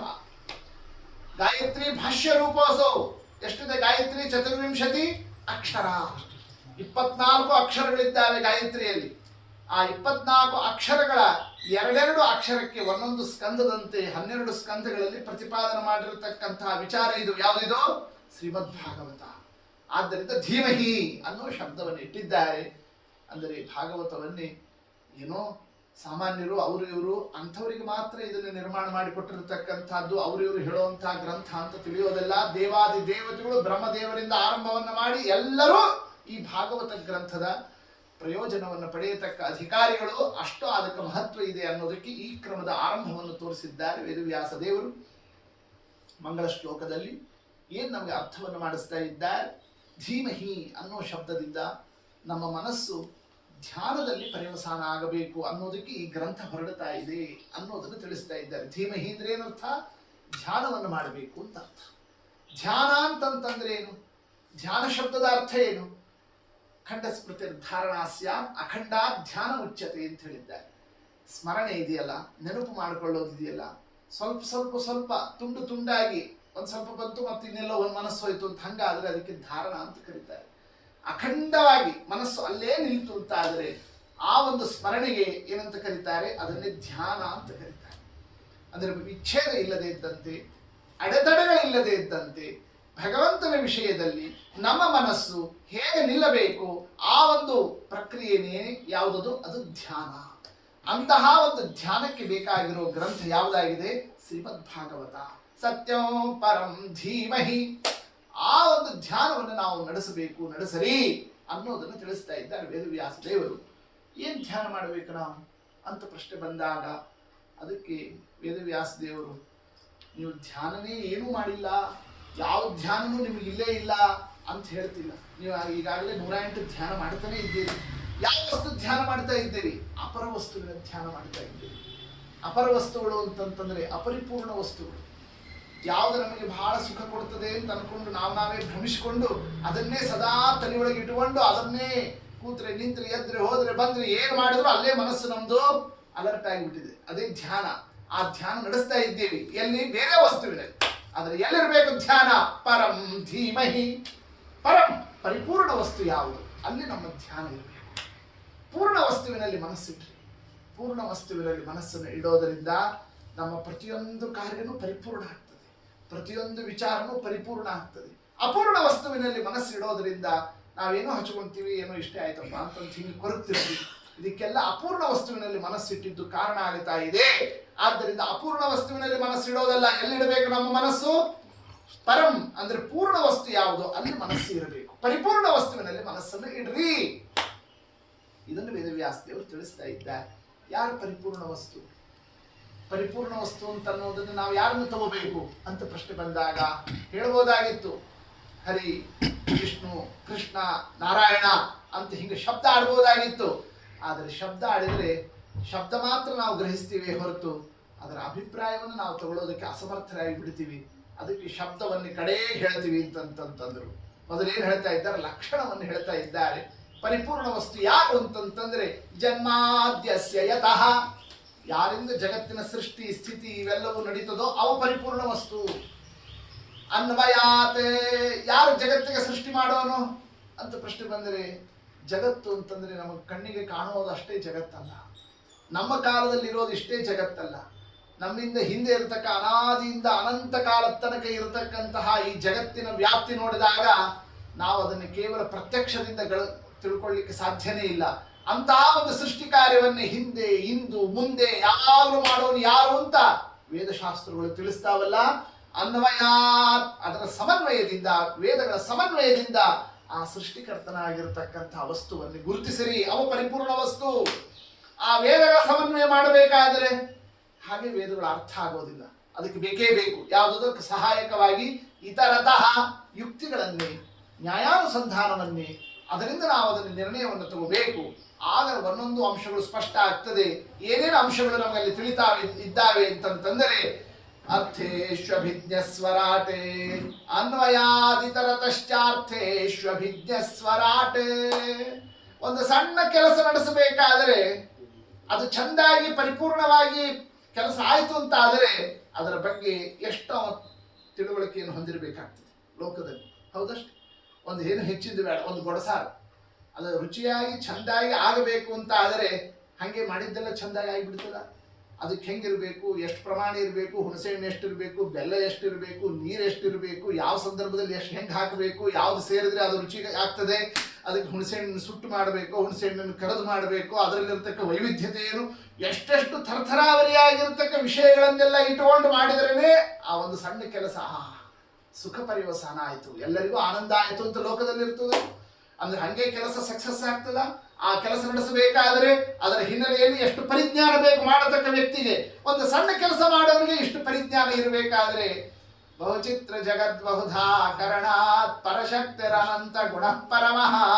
ಈ ಜಗತ್ತು, ಈ ಸೃಷ್ಟಿ, ಈ ಒಂದು ವ್ಯಾಪಾರ ಏನು ಅನಂತ ಕೋಟಿ ಬ್ರಹ್ಮಾಂಡದಲ್ಲಿರ್ತಕ್ಕ ಜೀವರಾಶಿಗಳಿಗೆ ಪ್ರತಿಯೊಬ್ಬರಿಗೂ ಕಾಲಕಾಲಕ್ಕೆ ವ್ಯವಸ್ಥಿತವಾಗಿ ಏನೇನು ಬೇಕು, ಏನೇನು ಬರಬಾರದು, ಹೆಂಗಿರಬೇಕು, ಇದನ್ನೆಲ್ಲವನ್ನು ಕೂಡ ಚೌಕಾಗಿ ಹಿಂಗೆ ನಡಿಬೇಕು ಎಂಬತಕ್ಕ ವ್ಯವಸ್ಥಾವನ್ನಿಟ್ಟು ಪರಮಾತ್ಮ ನಡೆಸ್ತಾನೆ ಅಂತಂತಂದ್ರೆ ಅವನ ಜ್ಞಾನ ಎಷ್ಟಿದೆ. ಭಗವಂತ ಅರ್ಥೇಶ್ವಭಿಜ್ಞಸ್ವರಾಟ್ ಅಶೇಷ ವಿಶೇಷ ಸರ್ವಜ್ಞಾನವನ್ನು ಹೊಂದಿದ್ದಾನೆ ಅನ್ನೋದು ಇದರಿಂದ ನಮ್ಗೆ ಅರ್ಥ ಆಗ್ತದೆ. ಅಷ್ಟೇ ಅಲ್ಲ, ಎಲ್ಲ ಜ್ಞಾನ ಇರ್ತದೆ, ಎಲ್ಲವೂ ನಾವು ತಿಳ್ಕೊಂಡಿರ್ತೀವಿ. ಆದ್ರೆ ಮತ್ತೊಬ್ಬರ ಅಧೀನರಾಗಿ ಬಿಟ್ವಿ ಅಂತಂದ್ರೆ ಕೆಲಸ ನಾವು ಅನ್ಕೊಂಡಂತೆ ನಡೆಸ್ಲಿಕ್ಕೆ ಆಗೋದಿಲ್ಲ. ಎಲ್ಲ ಗೊತ್ತು, ಎಲ್ಲ ಹೌದು, ಏನ್ ಮಾಡ್ಲಿ, ಟೈಮ್ ಆಯ್ತು, ಆಫೀಸ್ಗೆ ಹೋಗ್ಲೇಬೇಕು, ಸರಿ, ತಕ್ಷಣ ಬೇಗ ದೇವ್ರ ಪೆಟ್ಟಿಗೆ ಕಟ್ಟು ಓಡ್ತಿರ್ತೀವಿ. ಅಂದ್ರೆ ಮಾಡ್ಲಿಕ್ಕೆ ಗೊತ್ತಿದ್ರು ಕೂಡ ಇನ್ನೊಬ್ರ ಅಧೀನ ಆಗಿರ್ತೀವಲ್ಲ, ಮತ್ತೊಬ್ಬರ ಅಧೀನ ಆದ್ರೆ ಏನಾಗ್ತದೆ, ಕೆಲಸ ಸಮರ್ಪಕ ಆಗೋದಿಲ್ಲ. ಅಂಥದ್ದೇನಾದ್ರೂ ದೇವ್ರಿಗೆ ಆಗ್ತದ? ಸ್ವರಾಟ್, ಸ್ವತಂತ್ರ ಇದ್ದಾನೆ, ಅವನು ಯಾರ ಅಧೀನದಲ್ಲೂ ಇಲ್ಲ ಅನ್ನೋದನ್ನ ಇದರಿಂದ ನಿರ್ಣಯವನ್ನು ಮಾಡಿಕೊಳ್ರಿ. ಇಷ್ಟೆಲ್ಲ ಜಗತ್ತನ್ನು ಮಾಡಬೇಕಾದ್ರೆ ಭಗವಂತ ಸರ್ವಜ್ಞನಿದ್ದಾನೆ, ಸ್ವತಂತ್ರನಿದ್ದಾನೆ. ಅರ್ಥೇಶ್ವಭಿಜ್ಞಸ್ವರಾಟ್. ಇದರ ಮೇಲೆ ಅಂತಹ ಜಗತ್ತಿನ ಸೃಷ್ಟಿಯನ್ನೇ ದೇವರೆಲ್ಲ ನಡೆಸಿರ್ತಕ್ಕಂಥದ್ದು, ಅಲ್ಲಿ ಜೀವರಾಶಿಗಳನ್ನು ತಂದಿಟ್ಟಿದ್ದು, ಆ ಜೀವರಾಶಿಗಳೆಲ್ಲರೂ ಕೂಡ ದೇವರನ್ನ ಅರ್ಥ ಮಾಡಿಕೊಂಡು ಅವನ ಅನುಗ್ರಹವನ್ನು ಪಡಿಬೇಕು ಅಂತ ಅವನೇ ಇದೆಲ್ಲ ವ್ಯವಸ್ಥಾವನ್ನು ಮಾಡಿದ್ದು ಪರಮಾತ್ಮ. ಅದಕ್ಕೆ ಯಾವ ವ್ಯವಸ್ಥಾ? ದೇವರನ್ನ ಹೆಂಗೆ ಅರ್ಥ ಮಾಡ್ಕೋಬೇಕು? ಪ್ರತ್ಯಕ್ಷದಿಂದ ನಾವು ಕಾಣೋದಿಲ್ಲ, ಲಾಜಿಕ್ನಿಂದ ಯುಕ್ತಿಯಿಂದ ಅರ್ಥ ಮಾಡ್ಕೊಳ್ಳಿಕ್ಕೆ ಸಾಧ್ಯ ಇಲ್ಲ. ಮತ್ತೆ ಹೆಂಗ ದೇವರನ್ನ ಅರ್ಥ ಮಾಡ್ಕೋಬೇಕು? ತೇನೇ ಬ್ರಹ್ಮ ಹೃದಯ ಆದಿ ಕವಯೇ, ಹೃದಯ ಬ್ರಹ್ಮ ತೇನೇ. ಭಕ್ತಿ ಜೀವರಾಶಿಗಳಲ್ಲಿ ಬರೋದಕ್ಕೆ ತಾನು ಪ್ರೀತಿ ಮಾಡ್ದ. ಯಾರಿಗೆ? ಆ ಜೀವರಾಶಿಗಳ ಮೇಲೆ. ಆ ಪ್ರೀತಿ ವಿಶೇಷದಿಂದ, ಸ್ನೇಹ ವಿಶೇಷದಿಂದ ನನ್ನನ್ನು ನಾನೇ ಅರ್ಥ ಮಾಡಿಸಿಕೊಂಡಿದ್ದೀನಿ. ಆ ಅರ್ಥವನ್ನು ಮಾಡಿಸ್ತಕ್ಕಂತಹ ದೃಷ್ಟಿಯಲ್ಲೇನೆ ಯಾವುದನ್ನೇ ವೇದಶಾಸ್ತ್ರಗಳನ್ನೆಲ್ಲವನ್ನೂ ಕೂಡ ಉಪದೇಶವನ್ನು ಜಗತ್ತಿಗೆ ಆ ಪರಂಪರೆಯನ್ನು ಸ್ವಾಮಿ ಕೊಟ್ಟ. ಅಂದ್ರೆ ಭಗವಂತ ಸರ್ವಜ್ಞನಿದ್ದಾನೆ, ಸ್ವತಂತ್ರನಿದ್ದಾನೆ, ಸರ್ವರಿಗೂ ಉಪದೇಶಕನಾಗಿದ್ದಾನೆ. ಇದನ್ನ ಅರ್ಥವನ್ನು ಮಾಡಿಕೊಂಡು ಸತ್ಯವೋ ಪರಂ ಧೀಮಹಿ. ಹಂಗಾರೆ ಉಪದೇಶ ಬಂತು, ಗ್ರಂಥಗಳು ಬಂದು, ವೇದಗಳು ಬಂತು, ದೇವರೇ ತಿಳಿಸಿಕೊಟ್ಟ, ನಾ ಹೆಂಗಿದ್ದೀನಿ ಅಂತ ತಿಳ್ಕೊಂಡ್ಬಿಡ್ತೀವಿ ಅಂತಂತಂದ್ರೆ ಅಷ್ಟು ಸುಲಭ ತಿಳಿಯೋ ವಸ್ತು ಆಗಿಲ್ಲ. ಕಾರಣ ಮುಹ್ಯಂತಿಯೋ ಸೂರಯ. ಭಗವಂತನನ್ನು ಅರ್ಥ ಮಾಡಿಕೊಳ್ಳೋದಕ್ಕೆ ನಾವು ಅಲ್ಪರು, ನಾವು ಮೋಹಿತರಾಗ್ತಾ ಇದ್ದೇವೆ ಅಂತಲ್ರೋ. ಸೂರಯ, ದೊಡ್ಡ ದೊಡ್ಡ ಜ್ಞಾನಿಗಳು, ಋಷಿಮುನಿಗಳು, ದೇವಾದಿ ದೇವತೆಗಳು ಕೂಡ ಅಸಾಧ್ಯ ಇದು ಅಂತ ಅನ್ನೋ ರೀತಿಯಿಂದ ಒದ್ದಾಡ್ತಾ ಇದ್ದಾರೆ. ಅಂಥ ಅಗೋಚರ ವಸ್ತು ಇದ್ದಾನೆ ಯಾರು? ಪರಮಾತ್ಮ. ಮುಹ್ಯಂತಿಯೋ ಸೂರಯ. ಏನಿದ್ರ ಅರ್ಥ? ಇದರಿಂದ ದೇವರ ಮಹಿಮಾ ಏನ್ ನಾವು ತಿಳಿಯಬೇಕಾದದ್ದು? ದೇವರು ನಮಗೆ ಅರ್ಥ ಆಗ್ತಿಲ್ಲ, ದೇವರು ನಮ್ಗೆ ಗೊತ್ತಾಗೋದಿಲ್ಲ ಅಂತ ಅನ್ನೋ ರೀತಿಯಿಂದ ಇದ್ದಾನೆ ಅಂತ ಏನು ಭಾಗವತದಲ್ಲಿ ಹೇಳ್ತಾ ಇದ್ದಾರಲ್ಲ, ಇದು ದೇವರ ಮಹಿಮೆ ಹೇಗೆ ಅಂತಂತಂದ್ರೆ, ಲೋಕದಲ್ಲಿ ನಂಗೆ ಮ್ಯಾಥ್ಸ್ ಅರ್ಥ ಆಗ್ತಿಲ್ಲ, ನಂಗೆ ಇಂಗ್ಲೀಷ್ ಅರ್ಥ ಆಗ್ತಿಲ್ಲ, ನನಗೆ ಈ ಸಬ್ಜೆಕ್ಟ್ ಅರ್ಥ ಆಗ್ತಿಲ್ಲ ಅಂತ ಅರ್ಥ ಆಗ್ತಿಲ್ಲ ಅನ್ನೋದು ಎಷ್ಟೋ ಇದ್ದಾರೆ. ನಮಗಿದು ಗೊತ್ತಾಗ್ತಿಲ್ಲ, ನಮ್ಗೆ ಇದನ್ನು ತಿಳ್ಕೊಳ್ಳಿಕ್ಕೆ ಕಷ್ಟ ಆಗ್ತಾ ಇದೆ. ಆ ತಿಳಿಯೋದಕ್ಕೆ ಕಷ್ಟ ಆಗಿದ್ದಕ್ಕೆ ಕಾರಣ ಏನು? ಮ್ಯಾಥ್ಸ್ ಕಾರಣನ, ಇಂಗ್ಲಿಷ್ ಕಾರಣನ ಅಲ್ಲ. ನಮ್ಮ ಬುದ್ಧಿಶಕ್ತಿ ಅಲ್ಪ ಆಗಿರೋದು ಕಾರಣ, ನಮ್ಮ ಪ್ರಯತ್ನ ಅಲ್ಪವಾಗಿರೋದು ಕಾರಣ. ಒಳ್ಳೆ ಪ್ರಯತ್ನ ಮಾಡಿದರೆ, ಒಳ್ಳೆ ಬುದ್ಧಿವಂತ ಆಗಿದ್ರೆ ಅವಾಗ ಅರ್ಥ ಹಾಗೆ ಆಗ್ತದೆ ಅಂತ ಲೋಕದಲ್ಲಿದೆ. ಹೌದಷ್ಟೇ? ಹಾಗೆ ಪರಮಾತ್ಮ ವಸ್ತು ಅಲ್ಲ. ಎಷ್ಟೇ ಬುದ್ಧಿವಂತನಾದ್ರೂ, ಎಷ್ಟೇ ಪ್ರಯತ್ನಶೀಲನಾದ್ರೂ ಕೂಡ ದೇವರ ಮನಸ್ಸಿಗೆ ಬರಬೇಕು, ಇವನಿಗೆ ನಾನು ಅರ್ಥ ಆಗಬೇಕು, ಆಗ ಮಾತ್ರ ಅರ್ಥ ಆಗತಾನೇ. ಅವನ ಮನಸ್ಸಿಗೆ ಇಲ್ಲ ಅಂತ ಆದ್ರೆ ನೀವೆಷ್ಟೇ ಹಾಡಿದ್ರು, ಜಿಗಿದಾಡಿದ್ರು ಕೂಡ ಅವನ ನಿಮಗೆ ಅರ್ಥನೇ ಆಗ್ತದೆ. ಎಷ್ಟೇ ಪ್ರಯತ್ನ ಮಾಡಿದ್ರು ಅವ ಅರ್ಥ ಆಗೋದಿಲ್ಲ. ಅದು ಭಗವಂತನ ಅಗೋಚರತ್ವ. ಅದನ್ನು ಹೇಳ್ತಾ ಇದ್ದಾರೆ ವೇದವ್ಯಾಸ ದೇವರು. ಮುಹ್ಯಂತಿಯೋ ಸೂರಯ. ಯಾಕೆ ಹೇಳಿದ್ರೆ ಭಾಗವತ ಆರಂಭ ಆಗಿದೆ, ಒಂದೊಂದು ಶ್ಲೋಕಗಳು ಬರ್ತಾವೆ, ಒಂದೊಂದು ಕಥಾಗಳು ಬರ್ತಾವೆ, ಒಂದೊಂದು ದೇವರ ವಿಚಾರ ಬರ್ತದೆ. ಆದರೆ ಕೆಲವ್ರಿಗೆ ಅರ್ಥ ಆಗ್ತದೆ, ಕೆಲವ್ರಿಗೆ ಅರ್ಥನೇ ಆಗಿರೋದಿಲ್ಲ. ಯಾಕಾಗ್ತದೆ ಹೀಗೆ ಅಂತಂದ್ರೆ, ದೇವರು ಕರುಣ ಯಾರ ಮೇಲೆ ಮಾಡಿರ್ತಾರಲ್ಲ ಅವರ ಹೃದಯದಲ್ಲಿ ಆ ರೂಪ ಬಂದು ನಿಲ್ತಿರ್ತದೆ. ಅವನ ಕಾರುಣ್ಯ ಇಲ್ಲ ಅಂತ ಆದ್ರೆ ನಾವು ಎಷ್ಟೇ ಭಾಗವತ ಹೇಳ್ತಿದ್ರು ಕೇಳ್ತಿದ್ರು ದೇವರ ಹೃದಯದಲ್ಲಿ ಬಂದು ನಿಲ್ಲೋದು ಅಷ್ಟು ಸುಲಭ ಇಲ್ಲ. ಅದು ಭಗವಂತ ಸ್ವಾಮಿ ನೀನೇ ಕರುಣಾದಿಂದ ನಮ್ಮ ಹೃದಯದಲ್ಲಿ ನಿನ್ನ ರೂಪವನ್ನು ತೋರಿಸಬೇಕು ಅಂತ ಭಕ್ತಿ ಮಾಡಲಿ ಅನ್ನೋದಕ್ಕೋಸ್ಕರ ಈ ಅಂಶವನ್ನು ತಿಳಿಸ್ತಾ ಇದ್ದಾರೆ. ಮುಹ್ಯಂತಿಯೋ ಸೂರಯ. ಅಂತಹ ಪರಮಾತ್ಮ ಈ ಸೃಷ್ಟಿಯಾದಿಗಳನ್ನು ನಡೆಸಿದ್ದು ಯಾತಕ್ಕೋಸ್ಕರ? ಯಾಕೆ ನಮ್ಮನ್ನೆಲ್ಲ ಸೃಷ್ಟಿಯಲ್ಲಿ ತಂದ? ಜೀವರಾಶಿಗಳಲ್ಲಿ ಇಟ್ಟ, ಒಂದೊಂದು ಶರೀರವನ್ನು ಕೊಟ್ಟ, 120, 170, 80, 90 ಅಂತ ಇಷ್ಟು ಆಯುಷ್ಯವನ್ನು ಇಟ್ಟು ನಮ್ಮನ್ನೆಲ್ಲ ಒಂದು ಕಾಲದಲ್ಲಿ ಬೆಳೆಸಿದ್ದು, ಒಂದು ಕಾಲದಲ್ಲಿ ಇಳಿಸಿದ್ದು, ಹೀಗೆಲ್ಲ ಜೀವನದಲ್ಲಿ ನಮ್ಮನ್ನೆಲ್ಲ ಇಷ್ಟೆಲ್ಲ ದೇವರು ಮಾಡಿಸ್ತಾನಲ್ಲ, ಇದರಿಂದ ಅವನಿಗೇನಾಗ್ತದೆ? ಅವನಿಗೇನು ಲಾಭ? ದೇವರಿಗೇನು ಇದರಿಂದ ಆಗಬೇಕಾದಂತಹ ವಿಚಾರ? ಪ್ರಯೋಜನ ಇದೆಯಾ? ಏನಾದರೂ ಕೂಡ ಇದರಿಂದ ಪರಮಾತ್ಮ ಗಳಿಸುವಂತಹದ್ದನ್ನು ದೃಷ್ಟಿಯಲ್ಲಿ ಇಟ್ಕೊಂಡಿಲ್ಲ ನಡೆಸ್ತಾ ಇದ್ದಾನ? ಹಾಗೆ ಮಾಡಿದರೆ ಅವ ಅಪೂರ್ಣ ಆಗಿ ಹೋಗ್ತಾನೆ. ಇಂಥ ವಸ್ತು ನನ್ನ ಹತ್ರ ಇರಲಿಲ್ಲ, ಇನ್ನು ಮುಂದೆ ನಾನು ಪಡಿಬೇಕು ಅಂತ ಇವೆಲ್ಲ ಕೆಲಸ ಮಾಡ್ತಾ ಇಲ್ಲ. ಪರಿಪೂರ್ಣ ವಸ್ತು ಆತ, ತನಗೇನು ಇದರಿಂದ ಆಗಬೇಕಾದದ್ದಿಲ್ಲ. ಈ ಸೃಷ್ಟಿ ಸ್ಥಿತಿ ಲಯ ಜೀವರಾಶಿಗಳು ಇವರಿಗೆಲ್ಲ ಅದನ್ನು ಕೊಡೋದು, ಇದನ್ನು ಕೊಡೋದು, ಅದನ್ನು ಮಾಡೋದು, ಇದನ್ನು ಮಾಡೋದ್ರಿಂದ ದೇವರಿಗೆ ಯಾವುದೇ ಪ್ರಯೋಜನ ಇಲ್ಲ. ಹೌದಷ್ಟೇ. ತೇಜೋ ವಾರಿ ಮೃದಾಂ ಯಥಾ ವಿನಿಮಯೋ ಯತ್ರ ತ್ರಿಸರ್ಗೋ ಮೃಷಾ ಮೃಷಾ. ಇದು ನಿಷ್ಪ್ರಯೋಜನ. ಪರಮಾತ್ಮನಿಗೆ ಯಾವ ಪ್ರಯೋಜನವೂ ಇಲ್ಲ. ಏನು ಪ್ರಯೋಜನ ಇಲ್ಲದೆ ವೇಸ್ಟ್ ಕೆಲಸ ಮಾಡ್ತಾನ ದೇವರಂಗಾದ್ರೆ. ದೇವ್ರು ಯಾಕೆ ಮಾಡ್ತಾನೆ ಹಂಗಾದ್ರೆ? ಅವನಿಗೆ ಪ್ರಯೋಜನ ಇಲ್ಲವೇ ಹೊರತು ಯಾರಿಗೆ ಪ್ರಯೋಜನ ಇದೆ? ಜೀವರಾಶಿಗಳಿಗೆ ಪ್ರಯೋಜನ ಇದೆ. ಏನ್ ಪ್ರಯೋಜನ ಅವರಿಗೆ ಒದ್ದಾಡಿಸೋದ್ರಿಂದ? ಅಲ್ರಿ, ಕಷ್ಟ ಸುಮ್ಮನೆ ತಣ್ಣಗೆ ಮಲ್ಕೊಂಡ್ಬಿಟ್ಟಿದ್ವಿ ದೇವ್ರ ಹೊಟ್ಟಿ ಒಳಗೆ. ಪ್ರಳಯ ಕಾಲದಲ್ಲಿ ಅನಾದಿ ಕಾಲದಿಂದ ಮಲಗಿರೋರು ಜೀವರಾಶಿಗಳನ್ನು ಎಬ್ಬಿಸಿ ಅವ್ರಿಗೊಂದು ಬ್ರಹ್ಮಾಂಡ ಅಂತ ಮಾಡಿಕೊಟ್ಟು, ಅದರಲ್ಲಿ ಅವ್ರಿಗೊಂದು ದೇಹ ಅಂತ ಕೊಟ್ಟು, ಅದರಲ್ಲಿ ಆ ಜೀವಗಳನ್ನು ಇಟ್ಟು ಅವರಿಗೆಲ್ಲ ಸುಖ ದುಃಖ ಸಂಸಾರದಲ್ಲಿ ತಿರುಗಾಡಿಸ್ತಕ್ಕಂಥದ್ದು, ಸ್ವರ್ಗ ನರಕ ಈ ಎಲ್ಲ ಲೋಕಗಳಿಗೆ ಹೋಗೋದು, ಪುಣ್ಯ ಪಾಪ ಇವುಗಳ ಸಂಬಂಧ ಯಾವುದು ಇಲ್ಲದೆ ತಣ್ಣಗೆ ನಿದ್ದೆ ಮಾಡ್ತಾ ಕೂತ್ಬಿಟ್ಟಿದ್ವೋ ಇಲ್ಲ ಯಾವುದರಲ್ಲಿ? ದೇವ್ರ ಹೊಟ್ಟಿ ಒಳಗೆ. ಅಂತಹದ್ದು ಹಂಗೆ ಇಟ್ಬಿಟ್ಟಿದ್ರೆ ಚಂದ ಇರ್ತಿತ್ತು. ನಮ್ಮನ್ನೆಲ್ಲ ಸೃಷ್ಟಿಗೆ ತಂದು ಇಷ್ಟೆಲ್ಲ ಒದ್ದಾಡಿಸಿ ಇಷ್ಟೆಲ್ಲ ಮಾಡಿಸಿ ಇದರಿಂದ ನಮಗೇನ್ ಪ್ರಯೋಜನ ಇದೆ ಅಂತ ಪ್ರಶ್ನೆ ಮಾಡಿದರೆ, ಅದಕ್ಕೆ ಮಲಗಿರ್ತಕ್ಕಂತಹ ವ್ಯಕ್ತಿಯಲ್ಲಿ ಎಬ್ಬಿಸ್ತಕ್ಕಂತಹ ಒಬ್ಬ ಕರುಣಾಳು ಯಾಕೆ ಎಬ್ಬಿಸ್ತಾನ ಅವನಲ್ಲಿ? ನೋಡು, ಬರೀ ಮಲ್ಕೊಂಡು ಸುಖ ಪಡೋದಲ್ಲಪ್ಪ. ಆ ಮಲಗಿರೋದ್ರಲ್ಲಿ ಬರ್ತಾ ಇರೋ ಸುಖ ಯಾವುದರಿಂದ? ಮಲಗಿದಾಗ ಎಲ್ಲರಿಗೂ ಸುಖ ಆಗ್ತದೆ, ಹೌದಷ್ಟೇ. ಯಾರಾದ್ರೂ ಮಲ್ಕೊಂಡವರು ನಿದ್ದೆ ಮಾಡಿದವರು ಎದ್ದು ಬಹಳ ದುಃಖ ಆಯ್ತು ನನಗೆ ಅಂತ ಅನ್ನೋರು ಯಾರಾದ್ರೂ ಇದ್ದಾರ? ಲೋಕದಲ್ಲಿ ಎಲ್ಲಾದ್ರೂ ಯಾರಾದ್ರೂ ಇದ್ದಾರ? ಈ ದೇಶ ಅಲ್ಲ, ಯಾವ ದೇಶ ಅಲ್ಲ, ಎಲ್ಲರೂ ಕೂಡ ವಿಚಾರ ಇಲ್ಲ. ಎಲ್ಲರಿಗೂ ಕೂಡ ಇದು ಒಪ್ಪತಕ್ಕಂಥದ್ದು. ಯಾರೇ ನಿದ್ರಾ ಮಾಡಿದವನು ಎದ್ದು ಕೂಡಲೇ ಆನಂದ ಆಯ್ತಪ್ಪ, ಸುಖ ಆಯ್ತು ಅಂತಂತ. ಏನು ಕಾರಣ? ಏನು ಕಾರಣ? ನಿದ್ರಾ ಕಾಲದಲ್ಲಿ ಬಾಹ್ಯ ವಸ್ತುವಿನ ಪರಿಜ್ಞಾನ ಇಲ್ಲ, ಪ್ರಾಪಂಚಿಕ ವಸ್ತುಗಳ ವಿಚಾರ ಯಾವುದೂ ಇರೋದಿಲ್ಲ. ಕೇವಲ ಒಳಗಿರ್ತಕ್ಕ ಪ್ರಾಜ್ಞರೂಪಿಯಾದ ಭಗವಂತನ ಸನ್ನಿಧಾನದಲ್ಲಿ ಜೀವ ಇರ್ತಾನೆ. ಆ ದೇವರ ಸನ್ನಿಧಾನದಲ್ಲಿ ತಾನು ಇದ್ದಿದ್ದರಿಂದ ಸುಖಪಟ್ಟಿರ್ತಾನೆ, ಹೌದಷ್ಟೇ. ಆ ಭಗವತ್ ಸನ್ನಿಧಾನದಲ್ಲಿ ಇದ್ದಿದ್ದಿದೆಯಲ್ಲ, ಅದು ಬಹಳ ಅಜ್ಞಾನದಿಂದ ಅತ್ಯಲ್ಪವಾಗಿ ದೇವರ ಕರುಣಾದಿಂದ ನನ್ನ ಹತ್ರ ಬಂದರೆ, ನನ್ನ ಸನ್ನಿಧಾನದಲ್ಲಿ ನೀವು ಜ್ಞಾನಪೂರ್ಣವಾಗಿ ಬಂದರೆ ಸುಖ ಹೆಂಗಿದೆ ಅನ್ನೋ ಒಂದು ಸ್ಯಾಂಪಲ್ಗೋಸ್ಕರ ಪ್ರತಿಯೊಬ್ಬರಿಗೂ ನಿದ್ರಾ ಸುಖವನ್ನು ತೋರಿಸ್ತಾ ಇದ್ದಾನೆ.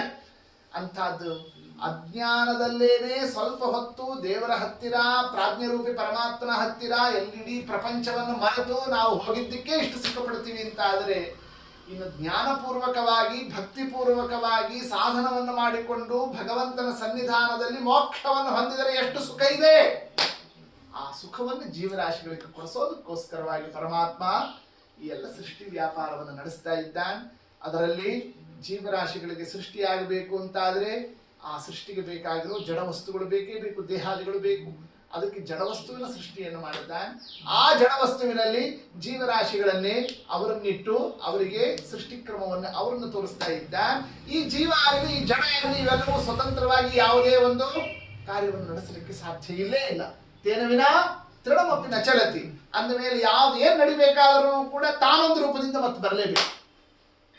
ಹೀಗೆ ಪ್ರತಿ ವಸ್ತುವಿನಲ್ಲೂ ತನ್ನ ರೂಪ, ಆ ರೂಪದ ಜೊತೆಗೆ ಒಂದು ಜೀವ, ಆ ಜೀವಕ್ಕೆ ಒಂದು ದೇಹ, ಈ ಮೂರು ಅಂಶವನ್ನು ಇಟ್ಟುಕೊಂಡು ಪರಮಾತ್ಮ ಏನು ಮಾಡಿದ್ದಾನೆ? ಸೃಷ್ಟಿಯಲ್ಲಿ ಭಗವದ್ ರೂಪಗಳ ಆವಿರ್ಭಾವ, ಜೀವ ರೂಪಗಳಿಗಿರ್ತಕ್ಕಂತಹ ಒಂದು ಅಧಿಷ್ಠಾನ, ಇನ್ನು ಜಡಾತ್ಮಕವಾಗಿರ್ತಕ್ಕಂತಹ ಒಂದು ಪದಾರ್ಥಗಳ ನಿರ್ಮಾಣ. ಹೀಗೆ ತ್ರಿಸರ್ಗ ಮೂರು ಅಂಶ ಇದೆ ಸೃಷ್ಟಿಯಲ್ಲಿ ನಾವು ತಿಳಿಯಬೇಕಾದದ್ದು ಅನ್ನೋದನ್ನು ತಿಳಿಸ್ತಾ ಇದ್ದಾರೆ. ಅಂತಹ ಸೃಷ್ಟಿ ವಿಚಾರವನ್ನೇ ಇವೆಲ್ಲ ದೇವರು ನಡೆಸ್ತಕ್ಕಂಥ ಅದರಲ್ಲಿ ಎಷ್ಟೋ ಒಳ್ಳೆ ಕೆಲಸ, ಎಲ್ಲ ಎಕ್ಸ್ಪರ್ಟೇ ಆಗಿರ್ತಾನೆ, ಎಲ್ಲ ಮಾಡಿರ್ತಾನೆ, ಏನೋ ಕೈ ತಪ್ಪೋಗಿ ಹಿಂಗಾಗೋಯ್ತು ಅಂತ ಒಂದೊಂದ್ಸಲ ಎಲ್ಲ ಚೆಂದಾಗಿ ಮಾಡೋನು ಕೂಡ ಒಂದೊಂದ್ಸಲ ತಪ್ತಾನೋ ಇಲ್ಲ. ಏನೋ ಒಂದು ವ್ಯತ್ಯಾಸ ಆಯ್ತು ಅಂತಂತ ಆಗ್ತದೆ ಇಲ್ಲ. ಹಂಗೆ ದೇವರು ಮಾಡುವ ಕೆಲಸದಲ್ಲಿ ಎಲ್ಲಾದ್ರೂ ಒಂದು ಕಡೆ ಆದ್ರೂ ವ್ಯತ್ಯಾಸ ಆಗಬಹುದೇ ಅನ್ನೋದೊಂದು ಪ್ರಶ್ನೆ ಬಂದರೆ ಅದಕ್ಕೆ ಉತ್ತರವನ್ನು ಕೊಟ್ಟರು. ಹಂಗೆ ಎಲ್ಲೂ ನಡೆಯೋದಿಲ್ಲ. ಕಾರಣ ನಿತ್ಯ ನಿರ್ದುಷ್ಟನಿದ್ದಾನೆ ಪರಮಾತ್ಮ. ಧಾಮ್ನಾ ಸ್ವೇನ ಸದಾ ನಿರಸ್ತ ಕುಹಕಂ ಸತ್ಯಂ ಪರಂ ಧೀಮಹಿ. ಭಗವಂತ ಏನಿದ್ದಾನೆ ನಿರಸ್ತ ಕುಹಕಂ. ದೇವರ ಸ್ಮರಣೆ ಮಾಡಿದವರಿಗೆ ದೋಷಗಳ ಪರಿಹಾರ ಆಗ್ತದೆ. ಇನ್ನು ಭಗವಂತನ ತೇಜಸ್ಸು ಎಷ್ಟು ದೊಡ್ಡದಿದೆ, ಸ್ವತಂತ್ರ ತೇಜಸ್ಸಿದ್ದಾನೆ. ಅವನಲ್ಲಿ ಯಾವುದೇ ಒಂದು ಕುಹಕಕ್ಕೆ, ದೋಷಕ್ಕೆ, ಅವ್ಯವಸ್ಥೆಗೆ, ವ್ಯತ್ಯಾಸ ಆಗುವುದಕ್ಕೆ ಅವಕಾಶನೇ ಇಲ್ಲ. ಇಷ್ಟು ಅಂಶವನ್ನು ಯಾರ ಮನಸ್ಸಿನಲ್ಲಿ ತಗೊಳ್ತಾರೋ ಸತ್ಯಂ, ಅವರಿಗೆ ಮೋಕ್ಷಾದಿ ಪುರುಷಾರ್ಥ. ಆದ್ದರಿಂದ ಪರಂ ಪರಿಪೂರ್ಣನಾಗಿರತಕ್ಕ ಭಗವಂತನಿದ್ದಾನೆ. ಆ ಪರಿಪೂರ್ಣ ವಸ್ತುವನ್ನು ಧ್ಯಾನವನ್ನು ಮಾಡಬೇಕು ಅನ್ನೋದನ್ನು ತಿಳಿಸೋದಕ್ಕೆ ಈ ಭಾಗವತ ಗ್ರಂಥ ಹೊರಟಿದೆ ಅನ್ನೋದನ್ನು ಮಂಗಳ ಶ್ಲೋಕದಲ್ಲಿ ತಿಳಿಸ್ತಾ ಇದ್ದಾರೆ.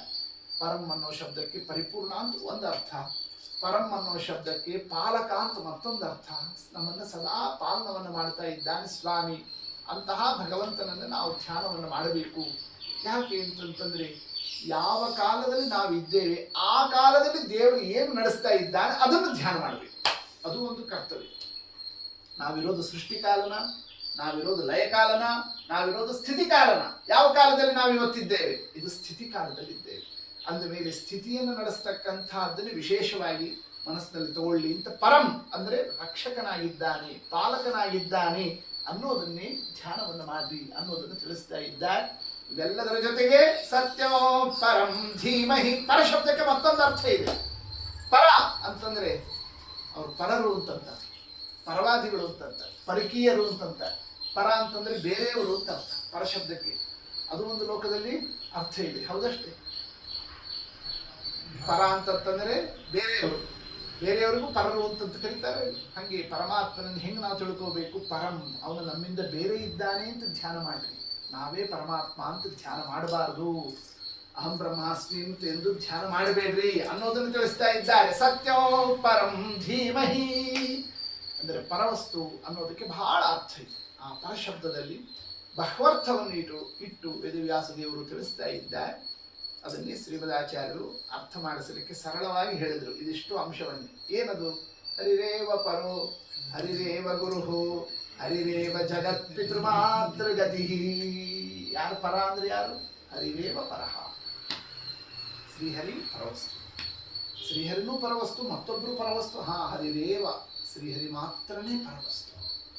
ಆದ್ದರಿಂದ ಪರಂ ಧೀಮಹಿ ಅಂದರೆ ಯಾರನ್ನು ಧ್ಯಾನ ಮಾಡಬೇಕು? ನಾವು ಶ್ರೀಹರಿಯನ್ನು ಧ್ಯಾನ ಮಾಡಬೇಕು ಅನ್ನೋದನ್ನೇ ಮಂಗಳ ಶ್ಲೋಕದಿಂದ ವೇದವ್ಯಾಸ ದೇವರು ನಮಗೆ ನಿರೂಪಣವನ್ನು ಮಾಡಿಸಿಕೊಟ್ಟು, ನಂತರದಿಂದ ಈ ಗ್ರಂಥ ಏನಿದೆ, ಯಾವುದೇ ಗ್ರಂಥ, ಈ ಗ್ರಂಥ ಅಂತ ಅಷ್ಟೇ ಇಲ್ಲ, ಪ್ರತಿ ಗ್ರಂಥನೂ ಅದನ್ನು ನಾವು ಹೇಳುವಾಗ ಕೇಳುವಾಗ ಅವಶ್ಯವಾಗಿ ಮನಸ್ಸಿನಲ್ಲಿ ತಗೊಳ್ಬೇಕಾದದ್ದು ಯಾವ ವಿಚಾರ? ವಿಷಯ, ಪ್ರಯೋಜನ, ಅಧಿಕಾರಿ, ಸಂಬಂಧ. 4 ಅಂಶವನ್ನು ತಿಳ್ಕೋಬೇಕು. ಈ ಗ್ರಂಥದ ವಿಷಯ ಏನು? ಈ ಗ್ರಂಥ ಇದರಿಂದ ನಮಗೇನು ಲಾಭ, ಪ್ರಯೋಜನ ಏನು? ಈ ಗ್ರಂಥಕ್ಕೆ ನಾನು ಅರ್ಹನೇ, ನಾನು ಇದಕ್ಕೆ ಅಧಿಕಾರಿನೇ ಅನ್ನೋದನ್ನೇ ಸ್ಪಷ್ಟಪಡಿಸಿಕೊಂಡು ಆ ಕೆಲಸಕ್ಕೆ ಹೋಗ್ಬೇಕು, ಹೌದಷ್ಟು. ಇದೊಂದು ಗ್ರಂಥ ಇದೆ, ಬರ್ರಿ ನಿಮಗೆ ಇದನ್ನು ಹೇಳ್ತೀನಿ ಅಂತಂತ ಏನಾದರೂ ಕೂಡ ಹೇಳಿದರೆ, ಟೀಕಾರಾಯರು ಸುಧಾದಲ್ಲಿ ಹೇಳ್ತಾರೆ, ವಿರಕ್ತಸ್ಯ ಕಾಮಶಾಸ್ತ್ರೋಪದೇಶವತ್ ಅಂತಂತ ಹೇಳ್ತಾರೆ. ಅವನು ವಿರಕ್ತನಾಗಿ ಕಾಶಿಗೆ ಹೊರತಿರ್ತಾನೆ, ಎದುರಿಗೆ ಬರೋನು ಬಂದು ನೋಡು ಬಾ ಇಲ್ಲಿ ನಿನಗೆ ಕಾಮಶಾಸ್ತ್ರ ಹೆಂಗಿದೆ ಅನ್ನೋದನ್ನು ಹೇಳ್ತೀನಿ ಅಂತಂತ ಅವನು ಕರೆದು ಹೇಳಿದ್ರೆ ಅವನ ಅಧಿಕಾರಿನೇ ಅಲ್ಲ ಅದಕ್ಕೆ. ಯಾಕೆ? ಅವನಿಗೆ ಅದು ಬೇಕಾಗೇ ಇಲ್ಲ, ಹೌದಷ್ಟೇ. ಹಾಗೆ ಎಲ್ಲ ಬಿಟ್ಟು ಹೊರಟಿರ್ತಕ್ಕಂಥವನಿಗೆ ನೀವು ಅದನ್ನು ಹೇಳ್ತೀನಿ ಅಂತಂತಂದ್ರೆ ಅವನೇನು ಮಾಡ್ತಾನೆ ಅದನ್ನು? ಹಾಗೆ ಪ್ರತಿ ಗ್ರಂಥಕ್ಕೂ ಕೂಡ ಯಾರು ಅಧಿಕಾರಿ, ಏನು ಪ್ರಯೋಜನ, ಏನು ವಿಷಯ ಅದನ್ನು ಸ್ಪಷ್ಟಪಡಿಸಿಕೊಂಡು ಆಮೇಲೆ ನಾವು ಅದನ್ನೇ ಅಧ್ಯಯನ, ಪಾಠ, ಪ್ರವಚನ, ಶ್ರವಣ ಮಾಡಬೇಕಾದದ್ದು ಕರ್ತವ್ಯ. ಅದನ್ನು ವೇದವ್ಯಾಸ ದೇವರು ಜಗತ್ತಿಗೆ ತಿಳಿಸ್ತಾ ಏನಿದೆ ಇಲ್ಲಿ ವಿಷಯ, ಪ್ರಯೋಜನ, ಅಧಿಕಾರಿ, ಸಂಬಂಧಗಳು ಈ ಗ್ರಂಥಕ್ಕೆ, ಶ್ರೀಮದ್ ಭಾಗವತಕ್ಕೆ. ಧರ್ಮ ಪ್ರೋಚಿತ ಕೈತವೋತ್ರ ಪರಮಃ ನಿರ್ಮತ್ಸರಾಣಾಂ ಸತಾಂ ವೇದ್ಯಂ ವಾಸ್ತವಮತ್ರ ವಸ್ತು ಶಿವದೋ ತಾಪತ್ರಯೋನ್ಮೂಲನೋ ಶ್ರೀಮದ್ಭಾಗವತೆ ಮಹಾಮುನಿ ಕೃತೆ ಕಿವಾ ಪರೈರೀಶ್ವರಃ ಸದ್ಯೋ ಹೃದ್ಯವರುಧ್ಯತೆ ಕೃತಿಭಿಃ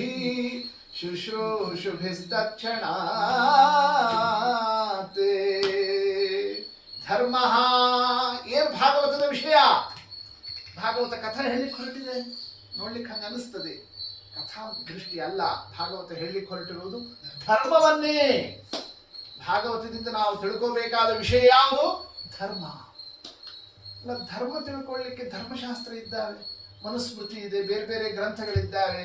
ಅಂದಮೇಲೆ ಧರ್ಮಕ್ಕೆ ಬೇಕಷ್ಟು ಗ್ರಂಥ ಇದ್ದಾಗ ಈ ಭಾಗವತ ಯಾಕೆ ಬೇಕು ಅಂತ ಯಾರಾದರೂ ವಿಚಾರ ಮಾಡಿದರೆ, ಬೇರೆ ಗ್ರಂಥಗಳು ಧರ್ಮವನ್ನು ತಿಳಿಸುತ್ತವೆ ಹೌದು, ಆದರೆ ಅವು ತಿಳಿಸ್ತಕ್ಕಂತಹ ಧರ್ಮ ಇದೆಯಲ್ಲ, ಅದು ಸಾಂಸಾರಿಕ ಧರ್ಮ, ಅದು ಪ್ರವೃತ್ತಿ ಧರ್ಮ. ಭಾಗವತ ನಮಗೆ ತಿಳಿಸ್ತಕ್ಕಂಥದ್ದು ಯಾವ ಧರ್ಮ? ಮೋಕ್ಷ ಧರ್ಮ, ನಿವೃತ್ತಿ ಧರ್ಮ, ನಿಷ್ಕಾಮ ಧರ್ಮ. ಈ ಧರ್ಮವನ್ನು ತಿಳಿಸಲಿಕ್ಕೆ ಯಾವುದು ಹೊರಟಿದೆ? ಭಾಗವತ ಗ್ರಂಥ ಹೊರಟಿದೆ. ನಾವು ಭಾಗವತ ಗ್ರಂಥ ದೇವರನ್ನು ಹೇಳುತ್ತದೆ, ದೇವರ ಮಹಿಮಾ ಭಾಗವತ ನಾವು ಕೂತಿದ್ವಿ, ನೀವೇನೋ ಹೇಳ್ಬಿಟ್ರಲ್ಲ. ಭಾಗವತ ಯಾವುದನ್ನು ಹೇಳ್ತದೆ? ಧರ್ಮವನ್ನು ತಿಳಿಸ್ಲಿಕ್ಕೆ ಹೊರಟಿದೆ ಅಂತಂದ್ರಲ್ಲ. ಅಂತಂತಂದ್ರೆ ಅದಕ್ಕೆ ವೇದವ್ಯಾಸ ದೇವರು ತಿಳಿಸ್ತಾ ಇದ್ದಾರೆ. ಏನಂತ?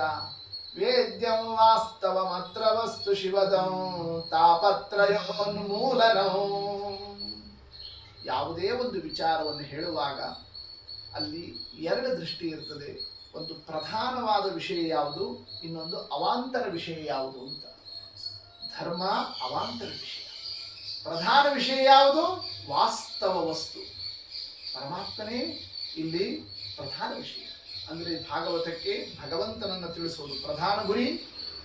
ನಂತರದಲ್ಲಿ ನಿಷ್ಕಾಮ ಧರ್ಮವನ್ನೇ, ಮೋಕ್ಷ ಧರ್ಮವನ್ನು ತಿಳಿಸುವುದು ಆನಂತರದ ಗುರಿ. ಎರಡು ವಿಷಯ ಇದ್ದಾವೆ. ಪ್ರಯೋಜನ ಏನು ಅಂತಂತಂದ್ರೆ ಶಿವದಂ ತಾಪತ್ರಯೋನ್ಮೂಲನಂ. ಇದು ಮೋಕ್ಷವನ್ನು ಕೊಡುತ್ತದೆ, ಇಹಲೋಕದಲ್ಲಿ ತಾಪತ್ರಯಗಳ ಪರಿಹಾರವನ್ನು ಮಾಡುತ್ತದೆ. ಐಹಿಕ ಪ್ರಯೋಜನವೂ ಇದೆ, ಪಾರತ್ರಿಕ ಪ್ರಯೋಜನವೂ ಇದೆ. ಎರಡೂ ಪ್ರಯೋಜನವನ್ನು ಹೊಂದಿದೆ ಶ್ರೀಮದ್ ಭಾಗವತ.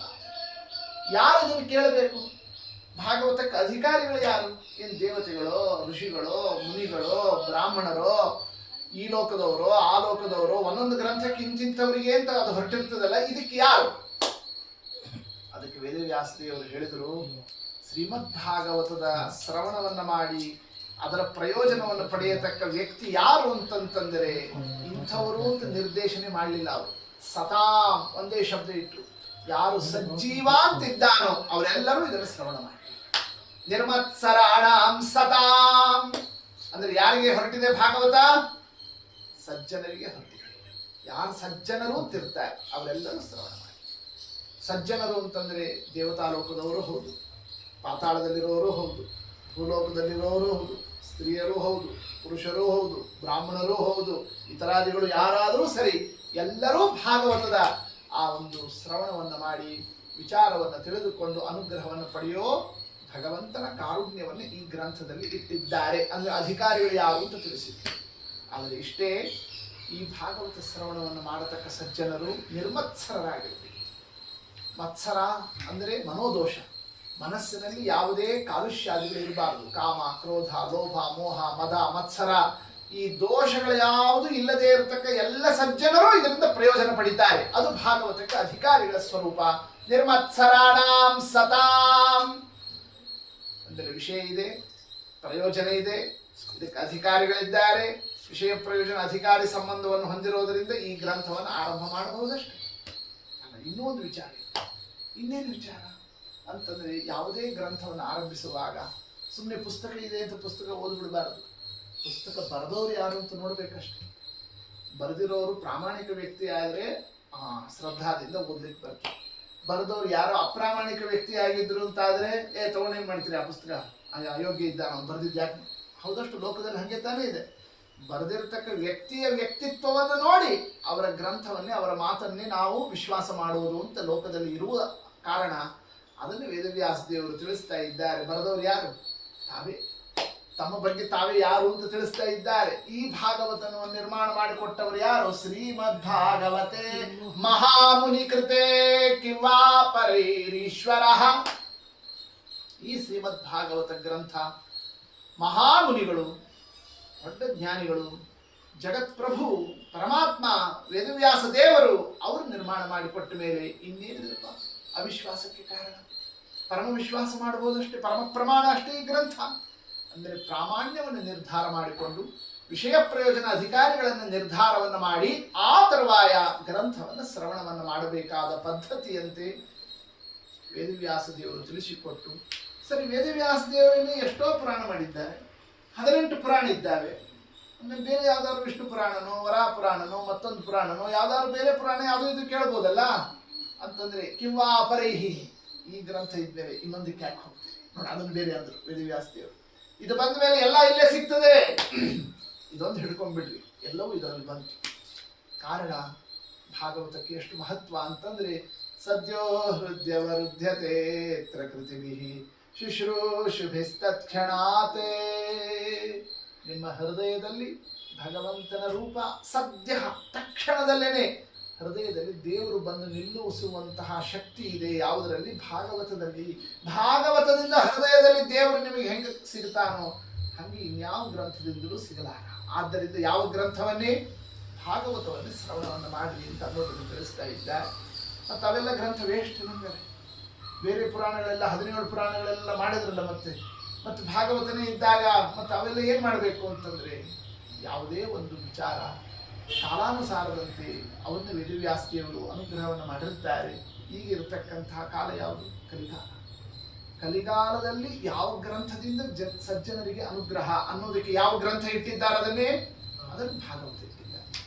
ಆದ್ದರಿಂದ ಭಾಗವತಕ್ಕೆ ಮಹತ್ವ ಈ ಯುಗದಲ್ಲಿ, ಕಲಿಯುಗದಲ್ಲಿ ವಿಶೇಷತಃ ಅದಕ್ಕಿರತಕ್ಕಂತಹ ಒಂದು ವಿಚಾರ ಅದನ್ನು ಮುಂದೆ ಭಾಗವತದಲ್ಲಿ ಸ್ಪಷ್ಟಪಡಿಸ್ತಾ, ಅಂತಹ ಭಾಗವತ ಗ್ರಂಥದ ಇಷ್ಟೆಲ್ಲ ಮಹಿಮಾವನ್ನು ಕೇಳಿದ ಮೇಲೆ ಇನ್ನು ಆರಂಭ ಮಾಡಲಿಕ್ಕೆ ಇನ್ನೇನು ಅಡ್ಡಿ ಆತಂಕ ಇಲ್ಲ. ಹೌದಷ್ಟೇ, ಆದರೂ ಇನ್ನೊಂದು ಮಾತು ಹೇಳ್ತಾರೆ. ಏನು ಮಾತು? ಉತ್ಸಾಹ ಬರುತ್ತೆ. ಏನೋ ಮಾಡಿದ್ರಪ್ಪ, ಹೇಳಿದ್ರು, ಅದಕ್ಕೋಸ್ಕರ ಕೂತ್ಕೊಂಡು ಆಯ್ತು ಹೇಳ್ತಾರಲ್ಲ ಕೇಳೋಣ ಅಂತ. ಹಂಗಿರಬಾರ್ದು. ಹೆಂಗಿರ್ಬೇಕು? ಹಸುಗೊಂಡಿದ್ದಾಗ ಒಂದೇ ಕಾತ್ಸಿ 2 ಕಾತ್ಸಿ ಮಾಡಿದಾಗ ಆ ಸಂದರ್ಭದಲ್ಲಿ ಯಾವಾಗ ದೇವ್ರ ನೈವೇದ್ಯ ಆಗ್ತದೋ, ಯಾವಾಗ ಎಲೆ ಹಾಕ್ತಾರೋ, ಯಾವಾಗ ಕೈಯಾಗ ತೀರ್ಥ ಕೊಡ್ತಾರೋ, ಯಾವಾಗ ಮಟ್ಕ ತುಂಬ ಪಾನಕ ಗಿಂಕ ಹಾಕ್ತಾರೋ, ಯಾವಾಗ ಘಟ ಕುಡ್ದೇನೋ ಅಂತ ಎಷ್ಟು ಉತ್ಸಾಹದಿಂದ ಕಾಯ್ತಿರ್ತಾರಲ್ಲ, ಆ ಆಸ್ವಾದನೆ ಮಾಡಬೇಕು ಅಂತ ಆರು ಉತ್ಸಾಹ ಬೇಕು ಭಾಗವತದ ರಸವನ್ನು ಪಾನ ಮಾಡಲಿಕ್ಕೆ. ಅದಕ್ಕೆ ಹೇಳಿದ್ರು ನಿಗಮ ಕಲ್ಪತರ ಗಲಿತಂ ಫಲೋ, ನಿಗಮ ಕಲ್ಪತರೋ ಗಲಿತಂ ಫಲಂ. ಏನಿದು? ಭಾಗವತ ಅಂದ್ರೆ ಫಲ, ಇದು ಹಣ್ಣು. ಅಂಥ ಗ್ರಂಥ ಕೊಡ್ತಾ ಇದ್ದೀವಿ, ತಿಳ್ಕೊಂಡ್ರಿ ಅಂತ ವೇದವ್ಯಾಸದೇವರು. ಯಾವ ಹಣ್ಣಿದು? ನಿಗಮ ಕಲ್ಪತರೋ, ಕಲ್ಪವೃಕ್ಷದ ಹಣ್ಣು. ವೇದಶಾಸ್ತ್ರಗಳೇ ಕಲ್ಪವೃಕ್ಷ. ಆ ಕಲ್ಪವೃಕ್ಷದಲ್ಲಿ ಬಂದಂತಹ ಪರಮ ದಿವ್ಯವಾದ ಫಲ ಯಾವುದು? ಶ್ರೀಮದ್ ಭಾಗವತ. ಬರೇ ಹಣ್ಣು ಅಂತ ಹೇಳಲಿಲ್ಲ. ನಿಗಮ ಕಲ್ಪತರೋ ಗಲಿತಂ ಫಲಂ. ಗಲಿತಂ ಮಾಗಿದ ಹಣ್ಣು, ಪಕ್ವ ಹಣ್ಣು. ನೋಡ್ಲಿಕ್ಕೆ ಹಣ್ಣಾಗಿರ್ತದೆ, ಬರೀ ಸುಮ್ಮನೆ ಏನೋ ಪೌಡರ್ ಗಿಡರ್ ಹೊಡೆದು ಬಿಟ್ಟಿರ್ತಾರೆ, ಒಳಗೆ ಹುಳಿ ಇರ್ತದೆ. ಹಂಗೆ ತಿಳ್ಕೊಂಡ್ಬಿಡ್ಬೇಡ್ರಿ, ಅಂತ ಮಾವಿನ ಹಣ್ಣು ಅಲ್ಲ ಇದು. ಒಳ್ಳೆ ರಸವತ್ತಾಗಿ, ಸಿಹಿಯಾಗಿ, ಮಧುರವಾಗಿ ಏನಾಗಿದೆ ಇದು? ಗಲಿತಂ ಫಲ, ಪಕ್ವ ಫಲ. ಯಾವುದು? ಶ್ರೀಮದ್ ಭಾಗವತ. ಹೆಂಗ್ ಗೊತ್ತು? ಮಾರೋರು ಬಹಳ ಚಂದ ಆಗಿದೆ, ಬಹಳ ಸಿಹಿ ಇದೆ, ತಗೊಳ್ರಿ ಅಂತಾನೆ ಅಂತಾರೆ. ಅವ್ರು ಹೇಳಿದ ಮಾತ್ರಕ್ಕೆ ನಾವು ಕೊಡ್ಲಿಕ್ಕೆ ಆಗ್ತದಾ? ಆಗೇನು ಮಾಡ್ಬೇಕು? ನಾವು ಟೆಸ್ಟ್ ಮಾಡ್ಬೇಕು. ಹೌದಲ್ಲ? ಏನು ಮಾಡ್ತೀವಿ? ಹಂಗಾರೆ ಒಂದು ಹಣ್ಣು ಕೈದು ತಗೊಂಡು ಬಾಯಲ್ಲಿ ಹಾಕ್ಕೊಂಡು ನೋಡಿ, ಭಾಳ ರುಚಿ ಇದೆ ಅಂತಂತ ಹೇಳಿ ಆಮೇಲೆ ಆಯ್ತಪ್ಪ ಕೊಡು, ಒಂದು 50 ಹಣ್ಣು ಕೊಡು, ಮಾವಿನ ಹಣ್ಣು ಅಂತಂತೆಲ್ಲ ಹಿಂಗೆ ಲೋಕದಲ್ಲಿ ತರಿಸ್ತಿರ್ತಾರೆ. ಹೌದು ಅಷ್ಟೇ. ಮತ್ತು ಈ ಭಾಗವತ ಅಂಬತಕ್ಕ ಫಲ ಇದು ಒಳ್ಳೆ ಮಾಗಿದೆ, ಬಹಳ ರಸವತ್ತಾಗಿದೆ, ರುಚಿಯಾಗಿದೆ, ಮಧುರವಾಗಿದೆ ಅಂತ ನೀವು ಹೇಳಿದ ಮಾತ್ರಕ್ಕೆ ನಾ ಹೆಂಗೆ ತಿಳ್ಕೊಳ್ಳಿಕ್ಕೆ ಸಾಧ್ಯ? ಹಂಗಾರೆ ಹೆಂಗೆ ಮಾಡ್ಬೇಕು? ಟೆಸ್ಟ್ ಮಾಡಬೇಕು. ಟೆಸ್ಟ್ ಮಾಡಿದರೆ ದೇವ್ರ ನೈವೇದ್ಯ ಆಗಿದೆ, ಹೆಂಗೆ ಟೆಸ್ಟ್ ಮಾಡಿ ನೋಡಿ, ಇದೊಂದು ಪ್ರಾಬ್ಲಮ್ ಬರ್ತದೆ. ಹೌದಷ್ಟೇ. ನಾವು ತಿಂದಿದ್ದನ್ನು ದೇವ್ರ ನೈವೇದ್ಯ ಮಾಡ್ಲಿಕ್ಕೆ ಆಗ್ತದ? ನಾವು ತಿನ್ನಬಾರ್ದು, ತಿಳ್ಕೊಬೇಕು. ತಿಳ್ಕೊಂಡ್ರು ದೇವ್ರ ನೈವೇದ್ಯ ಮಾಡಬೇಕು. ಹುಳಿ ಹಣ್ಣನ್ನು ದೇವ್ರ ನೈವೇದ್ಯ ಮಾಡೋಂಗಿಲ್ಲ. ಸಿಹಿಯಾಗಿರೋ ಹಣ್ಣನ್ನು ದೇವ್ರ ನೈವೇದ್ಯಕ್ಕೆ ಇಡಬೇಕು. ಸಿಹಿ ಇದೆ ಅಂತ ಅನ್ನೋದನ್ನು ನೋಡಿದ್ರೆ ಗೊತ್ತಾಗೋದಿಲ್ಲ, ಬಾಯಲ್ಲಿ ಹಾಕೊಂಡ್ರೆ ಅದು ನಮಗೆ ಗೊತ್ತಾಗೋದು, ಬಾಯಲ್ಲಿ ಹಾಕೊಂಡ್ರೆ ನೈವೇದ್ಯಕ್ಕೆ ಬರೋದಿಲ್ಲ. ಮತ್ತೇನು ಮಾಡಬೇಕು? ಅದಕ್ಕೊಂದು ದೇವರ ಸೃಷ್ಟಿ ವ್ಯವಸ್ಥಾದಲ್ಲಿ ಇಟ್ಟಿದ್ದಾನೆ. ಏನಂತ? ಶುಕಮುಖಾತೆ ಅಮೃತ ದ್ರವ ಸಂಯುಕ್ತ. ಶುಕಮುಖಾತ್. ಶುಕ ಅಂದ್ರೆ ಲೋಕದಲ್ಲಿ ಗಿಳಿ, ಮುಖ ಅಂದ್ರೆ ಅದರ ಕೊಕ್ಕು. ಆ ಗಿಳಿ ತನ್ನ ಕೊಕ್ಕಿನಿಂದ ಹಣ್ಣಿಗೆ ಕುಗ್ತಾ ಇತ್ತು ಅಂತಾದರೆ ಆಗ ನಾವು ಏನ್ ತಿಳ್ಕೊಬಹುದು? ಓ, ಈ ಮರದಲ್ಲಿರೋ ಹಣ್ಣುಗಳು ಉಪಸ್ಥಿತಿಗೆ ಬಂದಿದ್ದಾವೆ, ಅದಕ್ಕೆ ಆ ಗಿಳಿಗಳೆಲ್ಲ ತಿಂತಾ ಇದ್ದಾವೆ. ಹೌದಷ್ಟೇ. ಹಾಗೆ ಲೋಕದಲ್ಲಿ ಒಂದು ಹಣ್ಣು, ಆ ಹಣ್ಣಿನ ಗಿಡ ಅದು ಒಳ್ಳೆ ಹಣ್ಣು ಬಿಟ್ಟಿದೆ ಅನ್ನೋದನ್ನೇ ಗಿಳಿ ಕೂತಿದ್ದಾಗ ಅದು ಹಣ್ಣು ತಿಂತಾ ಇದ್ದಾಗ ಆ ಲಕ್ಷಣದಿಂದ ತಿಳಿದುಕೊಂಡು ಒಳ್ಳೆ ಪಕ್ವ ಇದೆ ಹಣ್ಣುಗಳು ಅಂತ ಅನ್ನೋದನ್ನು ನಾವು ಅರ್ಥ ಮಾಡಿಕೊಂಡು ಅದನ್ನು ಕೆಳಗಿಳಿಸಿ ದೇವರ ನೈವೇದ್ಯ ಮಾಡೋದು ಹೇಗೋ ಹಾಗೆ ಈ ಭಾಗವತ ಈ ಒಂದು ಕಲ್ಪವೃಕ್ಷದ ವೇದಶಾಸ್ತ್ರಗಳು ಎಂಬತಕ್ಕ ಕಲ್ಪವೃಕ್ಷದ ಈ ಮಾಗಿರತಕ್ಕ ಹಣ್ಣು ಪರಿಪಕ್ವ ಇದೆ, ರುಚಿ ಇದೆ, ಮಧುರ ಇದೆ ಅಂತ ಅನ್ನೋದಕ್ಕೆ ಯಾವುದು ಲಕ್ಷಣ ಇಲ್ಲಿ ನಾವು ತಿಳ್ಕೊಳ್ಳೋದು? ಶುಕಮುಖಾತ್. ಈ ಭಾಗವತ ಎಂಬತಕ್ಕಂತಹ ಹಣ್ಣಿಗೆ ತನ್ನ ಮುಖವನ್ನೇ ಇಟ್ಟಿರೋರು ಯಾರು? ಶುಕಾಚಾರ್ಯರು. ಬೇರೆ ಯಾವ ಪುರಾಣಕ್ಕೂ ಅವ್ರು ಕೂತಿಲ್ಲ. ಇಲ್ಲಿ ಮಾತ್ರ ಶ್ರೀ ಶುಕ ಉವಾಚ ಅಂದ್ರೆ ಭಾಗವತದಲ್ಲಿ ಯಾರ ಮುಖದಿಂದ ಬರ್ತಾ ಇದೆ ಉಪದೇಶ? ಶುಕಮುಖ, ಶುಕಾಚಾರ್ಯರಿಂದ ಬಂದಿರತಕ್ಕಂಥದ್ದು. ಅಂದ ಮೇಲೆ ಇದು ಪರಿಪಕ್ವ ಇದೆ ಎಂಬತಕ್ಕಂಥದ್ದಕ್ಕೆ ಅದು ಸಾಕ್ಷಿ. ಅಷ್ಟು ಪಕ್ವ ಇರಲಿಲ್ಲ ಅಂತಂದ್ರೆ ಶುಕಾಚಾರ್ಯ ಕೂಡ್ತಿದ್ರೆ ಅವ್ರು ಯಾವ ಪ್ರಾಣಕ್ಕೂ ಹಂಗೆಲ್ಲ ಕೂತ್ಕೊಂಡು ಹೇಳಲಿಕ್ಕೆ ಕೇಳಲಿಕ್ಕೆ ಅಂತ ನಿಂತವರಲ್ಲ. ಅಂಥವ್ರು ಇದಕ್ಕೆ ಬಂದು ಕೂಡಬೇಕಾದ್ರೆ ಇದು ಎಷ್ಟು ಪಕ್ವ ಇದೆ ಅನ್ನೋದನ್ನ ಅರ್ಥ ಮಾಡಿಕೊಳ್ಳಿ. ಶುಕಮುಖಾತ್ ಅಮೃತ ದ್ರವ ಸಂಯುಕ್ತ. ಅಥವಾ ಅಲ್ರಿ ನೀವು ಭಾಗವತವನ್ನು ಹಣ್ಣು ಅಂತಂದ್ರಿ, ನಮಗೆ ಹಣ್ಣು ಬೇಕು, ಹಸಿವೆಯಾಗಿದೆ. ಆದ್ರೆ ಯಾವ ಹಣ್ಣಿದು? ಕಲ್ಪತರೋಹೋ, ಕಲ್ಪವೃಕ್ಷದ ಹಣ್ಣು ಅಂತ. ಕಲ್ಪವೃಕ್ಷ ಅಂದ್ರೆ ಯಾವ್ದಕ್ಕೆ ಅಂತಾರೆ ಲೋಕದಲ್ಲಿ? ತೆಂಗಿನ ಗಿಡ ಕಲ್ಪವೃಕ್ಷ. ಎಷ್ಟು ಎತ್ತರ ಹೋಗಿರ್ತದೆ? ಮ್ಯಾಲ್ತನಕ ಹೋಗಿರ್ತದೆ. ಆ ಕಲ್ಪವೃಕ್ಷದಂತೆ ಈ ವೇದಶಾಸ್ತ್ರಗಳು, ಅದರ ಒಂದು ಫಲ ಈ ಭಾಗವತ. ಅಂಥ ಭಾಗವತ ಅಷ್ಟು ಮೇಲಿದ್ದಾಗ ನಾವು ನೆಲದ ಮೇಲಿದ್ದವರು ಹೆಂಗೆ ಅದನ್ನು ನಾವು ತಗೋಬೇಕು? ಹೆಂಗೆ ನಮ್ಗೆ ಆ ಹಣ್ಣು ಸಿಗ್ತದೆ? ಚಿಂತೆ ಮಾಡಬೇಡ್ರಿ. ಕಾರಣ ಶುಕಮುಖಾತ್ ಅಮೃತ ದ್ರವ ಸಂಯುತ. ನೀವು ಗಿಡ ಹತ್ತೋದು ಬೇಕಾಗಿಲ್ಲ, ಮ್ಯಾಲ ತನಕ ಹೋಗೋದು ಬೇಕಾಗಿಲ್ಲ, ಅದನ್ನು ಕಿತ್ತೋದು ಬೇಕಾಗಿಲ್ಲ, ಅದನ್ನೆಲ್ಲ ಬಿಡಿಸೋದು ಇದು ಮಾಡೋದು ಏನು ಶ್ರಮ ಪಡೋದು ಬೇಕಾಗಿಲ್ಲ. ಹಂಗಿದೆ ಈ ಭಾಗವತ. ಯಾಕೆ ಅಂತಂದ್ರೆ ಶುಕಮುಖಾತ್. ನಾವು ಹತ್ಲಿಕ್ಕಾಗಿದ್ರು ಗಿಳಿ ಮೇಲ್ ತನಕ ಹೋಗ್ತದೆ. ಶುಕಾಚಾರ್ಯ ಮೇಲ್ ತನಕ ಹೋಗೋರಿದ್ದಾರಷ್ಟೇ, ದೊಡ್ಡ ಅಧಿಕಾರಿಗಳಿದ್ದಾರಷ್ಟೇ. ಅಂತ ಶುಕಾಚಾರ್ಯರು ತಮ್ಮ ಮುಖದಿಂದ ಈ ಭಾಗವತದ ಎಂಬತಕ್ಕ ಹಣ್ಣಿಗೆ ಸ್ಪರ್ಶವನ್ನು ಮಾಡುತ್ತಾ ಇದ್ದಾಗ ಆ ಒಳಗಿರ್ತಕ್ಕಂತಹ ಜ್ಞಾನರಸ, ಭಕ್ತಿರಸ, ವಿರಕ್ತಿರಸ ಎಲ್ಲಾ ರಸನೂ ಕೂಡ ತೊಟುಕಿ ತೊಟುಕಿ ತೊಟಕಿ ಅಮೃತ ದ್ರವ ಸಂಯುಕ್ತ. ಹಣ್ಣಿನಲ್ಲಿರ್ತಕ್ಕ ರಸ ಚುಚ್ಚಿದಾಗ ಮ್ಯಾಲಕ್ಕೆ ಹೋಗ್ತದೆ, ಕೆಳಗೆ ಬರ್ತದೆ, ಕೆಳಗೆ ತೊಟಕ್ತದೆ. ಅಂದಮೇಲೆ ಕಲ್ಪವೃಕ್ಷದ ಹತ್ತೋ ಶ್ರಮ ಇಲ್ಲ ನಿಮಗೆ ಇಲ್ಲಿ ಭಾಗವತದಲ್ಲಿ. ನೀವು ಆ ವೃಕ್ಷದ ಹತ್ರ ಕೆಳಗೆ ಹೋಗಿ ನಿಂತು ಬಿಟ್ರೆ ಸಾಕು, ಆ ಅಂತ ಬಾಯಿ ತೆಕ್ಕೊಂಡ್ರೆ ಸಾಕು. ಮೇಲಿನಿಂದ ಶುಕಾಚಾರ್ಯರು ಕೊಡ್ತಕ್ಕ ಆ ಒಂದು ಉಪದೇಶದ ರಸ ಇದೆಯಲ್ಲ, ನಿಮ್ಮ ಬಾಯಲ್ಲಿ ಬೀಳುವಂತಹ ಗ್ರಂಥ ಮಾಡಿದ್ದೇವೆ. ಅಂದ್ರೆ ಹಣ್ಣಿಗಿಂತಲೂ ಇನ್ನೂ ಮುಂದಾಯ್ತಿದು. ಏನಿದು? ಹಣ್ಣನ್ನು ಜ್ಯೂಸ್ ಮಾಡಾಗಿದೆ ಅಂತ ಅರ್ಥ. ಅದಕ್ಕೆ ಯಾವ ಶಬ್ದ ಇಟ್ರು? ಪಿಬತ ಭಾಗವತ ರಸಮಾಲಯೋ. ಭಾಗವತಂ ರಸಂ. ಇದು ಭಾಗವತ ಅನ್ನೋದು ಇದು ರಸ. ಈ ರಸವನ್ನೇ ಪಾನ ಮಾಡ್ರಿ, ಭಕ್ತಿಯಿಂದ ಇದನ್ನ ಆಸ್ವಾದನವನ್ನ ಮಾಡ್ರಿ. ಮುಹುರಹೋ ರಸಿಕಾಹ ಭುವಿ ಭಾವುಕಾಹ. ಎಲ್ಲಾ ರಸಿಕಾಹ, ಒಳ್ಳೆ ರಸವತ್ತಾದಂತಹ ವಿಷಯವನ್ನು ಅಪೇಕ್ಷೆ ಪಡುವಂತಹ, ನಿಮಗೆ ಒಳ್ಳೆ ರುಚಿ ಇದೆ, ಟೇಸ್ಟ್ ಇದೆ ನಿಮ್ಮಲ್ಲಿ, ಯಾವುದು ಅದನ್ನು ಕೇಳ್ತೀವಿ, ಇದನ್ನು ಕೇಳ್ತೀವಿ, ಯೂಟ್ಯೂಬ್ ನೋಡ್ತೀವಿ, ಮತ್ತೊಂದು ಯಾವುದೋ ನೋಡ್ತೀವಿ, ಹಿಂಗೆಲ್ಲೋ ಮನಸ್ಸು ಹಾಕ್ತೀವಿ. ಯಾಕೆ ಟೈಮ್ ವೇಸ್ಟ್ ಮಾಡ್ಕೊಂತೀರಿ? ಈ ಭಾಗವತದಲ್ಲಿ ಮನಸ್ಸನ್ನು ಇಡ್ರಿ, ಈ ರಸವನ್ನು ನೋಡ್ರಿ. ಭಾವುಕಾಹ. ಒಂದು ಮಾತ್ರ ಎಚ್ಚರಿಕೆ, ಈ ಭಾಗವತದ ರಸವನ್ನು ಆಸ್ವಾದಿಸುವಾಗ ಏನು ಬೇಕು ನಮಗೆ? ಯಾವುದಕ್ಕೆ ನಾವು ದೃಷ್ಟಿ ಕೊಡಬೇಕು ಅಂತಂತಂದ್ರೆ ಭಾವುಕರಾಗಿ ರಸವನ್ನು ಆಸ್ವಾದಿಸಿ. ಭಾವೋ ಭಕ್ತಿ ರೀತಿ ಪ್ರೋಕ್ತ. ಭಕ್ತಿಯಿಂದ ಈ ಭಾಗವತ ರಸವನ್ನು ಸ್ವೀಕಾರವನ್ನು ಮಾಡ್ರಿ. ಅಂದ್ರೆ ಮಾತ್ರ ಅದೇನಾಗ್ತದೆ, ನಿಮ್ಮ ಒಳಗೆ ಅದು ಪರಿಣಾಮ ಬೀರುತ್ತದೆ. ನಿಮಗೆ ಆ ಭಕ್ತಿ ಇಲ್ಲ ಅಂತ ಆದರೆ ಒಳಗೆ ತಗೊಂಡಿರತಕ್ಕ ರಸ, ನೀವು ಹೇಳಿದ್ದು ಕೇಳಿದ್ದು ಎಲ್ಲವೂ ಕೂಡ ಆ ಸಮಯಕ್ಕೆ ಅಷ್ಟೇ ಪರಿವಸಿತ ಆಗಿ ಅಲ್ಲಿಂದ ಮತ್ತೆ ಹೊರಗೆ ಹೋಗಿಬಿಡ್ತದೆ. ಅಂಥದ್ದು ಆಗಬಾರದು. ಅದಕ್ಕೋಸ್ಕರವಾಗಿ ಭಕ್ತಿಯಿಂದ ಇದನ್ನು ಶ್ರವಣವನ್ನು ಮಾಡ್ರಿ. ಹೀಗೆ ಶ್ರೀಮದ್ ಭಾಗವತದ ಪೀಠಿಕಾವನ್ನೇ ವೇದವ್ಯಾಸ ದೇವರು 3 ಪದ್ಯಗಳಿಂದ ಏನು ತಿಳಿಸಿದ್ದಾರಲ್ಲ, ಇಂತಹ ಒಂದು ಪರಮಾದ್ಭುತವಾದಂತಹ ಭಾಗವತ ಗ್ರಂಥ. ಅಂತಹ ಭಾಗವತ ಗ್ರಂಥವನ್ನು ಸೂತ ಶೌನಕ ಸಂವಾದ ಮುಖದಿಂದ, ಅದರ ಒಂದು ಆಖ್ಯಾಯಿಕಾ ಕ್ರಮದಿಂದ, ಆ ಶೌನಕಾದಿ ಮಹರ್ಷಿಗಳು ನಡೆಸ್ತಕ್ಕಂತಹ ಪ್ರಶ್ನೆಗಳ ರೂಪದಲ್ಲಿ 6 ಪ್ರಶ್ನೆಗಳಿಗೆ 12 ಸ್ಕಂಧಾತ್ಮಕವಾಗಿ ಈ ಭಾಗವತದ ಉಪದೇಶವನ್ನೇ ಜಗತ್ತಿಗೆ ನೀಡತಕ್ಕಂತಹ ಕ್ರಮದಿಂದ ಆರಂಭವನ್ನು ಮಾಡುತ್ತಾ ಇದ್ದಾರೆ. ಅದರಲ್ಲಿ ಶೌನಕಾದಿ ಮಹರ್ಷಿಗಳ ಪ್ರಶ್ನೆ, ಅದಕ್ಕೆ ಸೂತರು ಉತ್ತರವನ್ನು ಕೊಡತಕ್ಕಂತಹ ವಿಚಾರ, ಆ ಪ್ರಶ್ನೆಗೆ ಅವರು ಕೇಳಿದ ಪ್ರಶ್ನೆಗೆ ಅದು ನೈಮಿಷಾರಣ್ಯದಲ್ಲಿ ಆ ಅರಣ್ಯದಲ್ಲಿರತಕ್ಕ ಋಷಿಮುನಿಗಳು ಏನು ಪ್ರಶ್ನೆ ಕೇಳ್ತಾರೆ ಅದಕ್ಕೆ ಸೂತಾಚಾರ್ಯ ಉತ್ತರ ಕೊಡ್ತಾರಲ್ಲ, ಅವ್ರು ಯಾರೋ ಪ್ರಶ್ನೆ ಮಾಡಿದ್ರು, ಅವ್ರೇನೋ ಉತ್ತರ ಕೊಟ್ಟರು, ನಾವ್ಯಾಕೆ ಅದನ್ನ ಹೇಳ್ತಾ ಕೊಡ್ಬೇಕು ಅಂತ ಹಿಂಗೆ ವಿಚಾರ ಅಲ್ಲ. ಅವ್ರು ಕೇಳಿರೋ ಪ್ರಶ್ನೆ ಯಾರ ಪ್ರಶ್ನೆ? ಅದು ನಮ್ಮ ಪ್ರಶ್ನೆ, ಪ್ರತಿಯೊಬ್ಬರ ಪ್ರಶ್ನೆ. ಅದು ಒಂದು ಕಾಲಕ್ಕೆ ಸೀಮಿತವಾಗಿರತಕ್ಕ ಪ್ರಶ್ನೆಗಳಾಗಿಲ್ಲ, ಸಕಲ ಕಾಲಕ್ಕೂ ಸಕಲರಿಗೂ ಎಲ್ಲರಿಗೂ ಸೇರಿರತಕ್ಕಂತಹ ಪ್ರಶ್ನೆಗಳನ್ನೇ ಅವರು ಮುಂದಿಡ್ತಾ ಇದ್ದಾರೆ ಯಾರು? ಶೌನಕಾದಿಗಳು. ಆ ಪ್ರಶ್ನೆಗಳಿಗೆ ಉತ್ತರ ಎಲ್ಲರಿಗೂ ಬೇಕಾದ ಉತ್ತರ, ಅದು ಎಲ್ಲರಿಗೂ ಅವಶ್ಯಕವಾಗಿರತಕ್ಕ ವಿಚಾರ, ಅದನ್ನು ಯಾರು ಕೊಡ್ತಾ ಇದ್ದಾರೆ? ಸೂತಾಚಾರ್ಯರು ನೀಡ್ತಾ ಇದ್ದಾರೆ.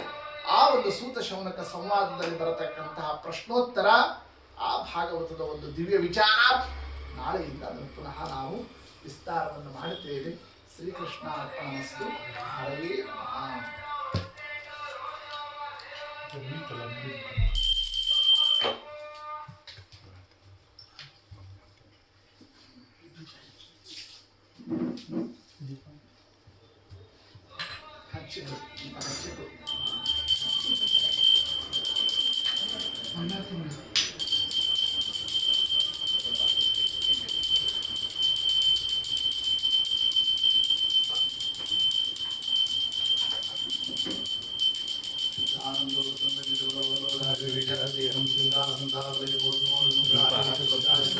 ಮುಂದೆ ಇಡು ಸ್ವಲ್ಪ. ಧ್ಯಾನ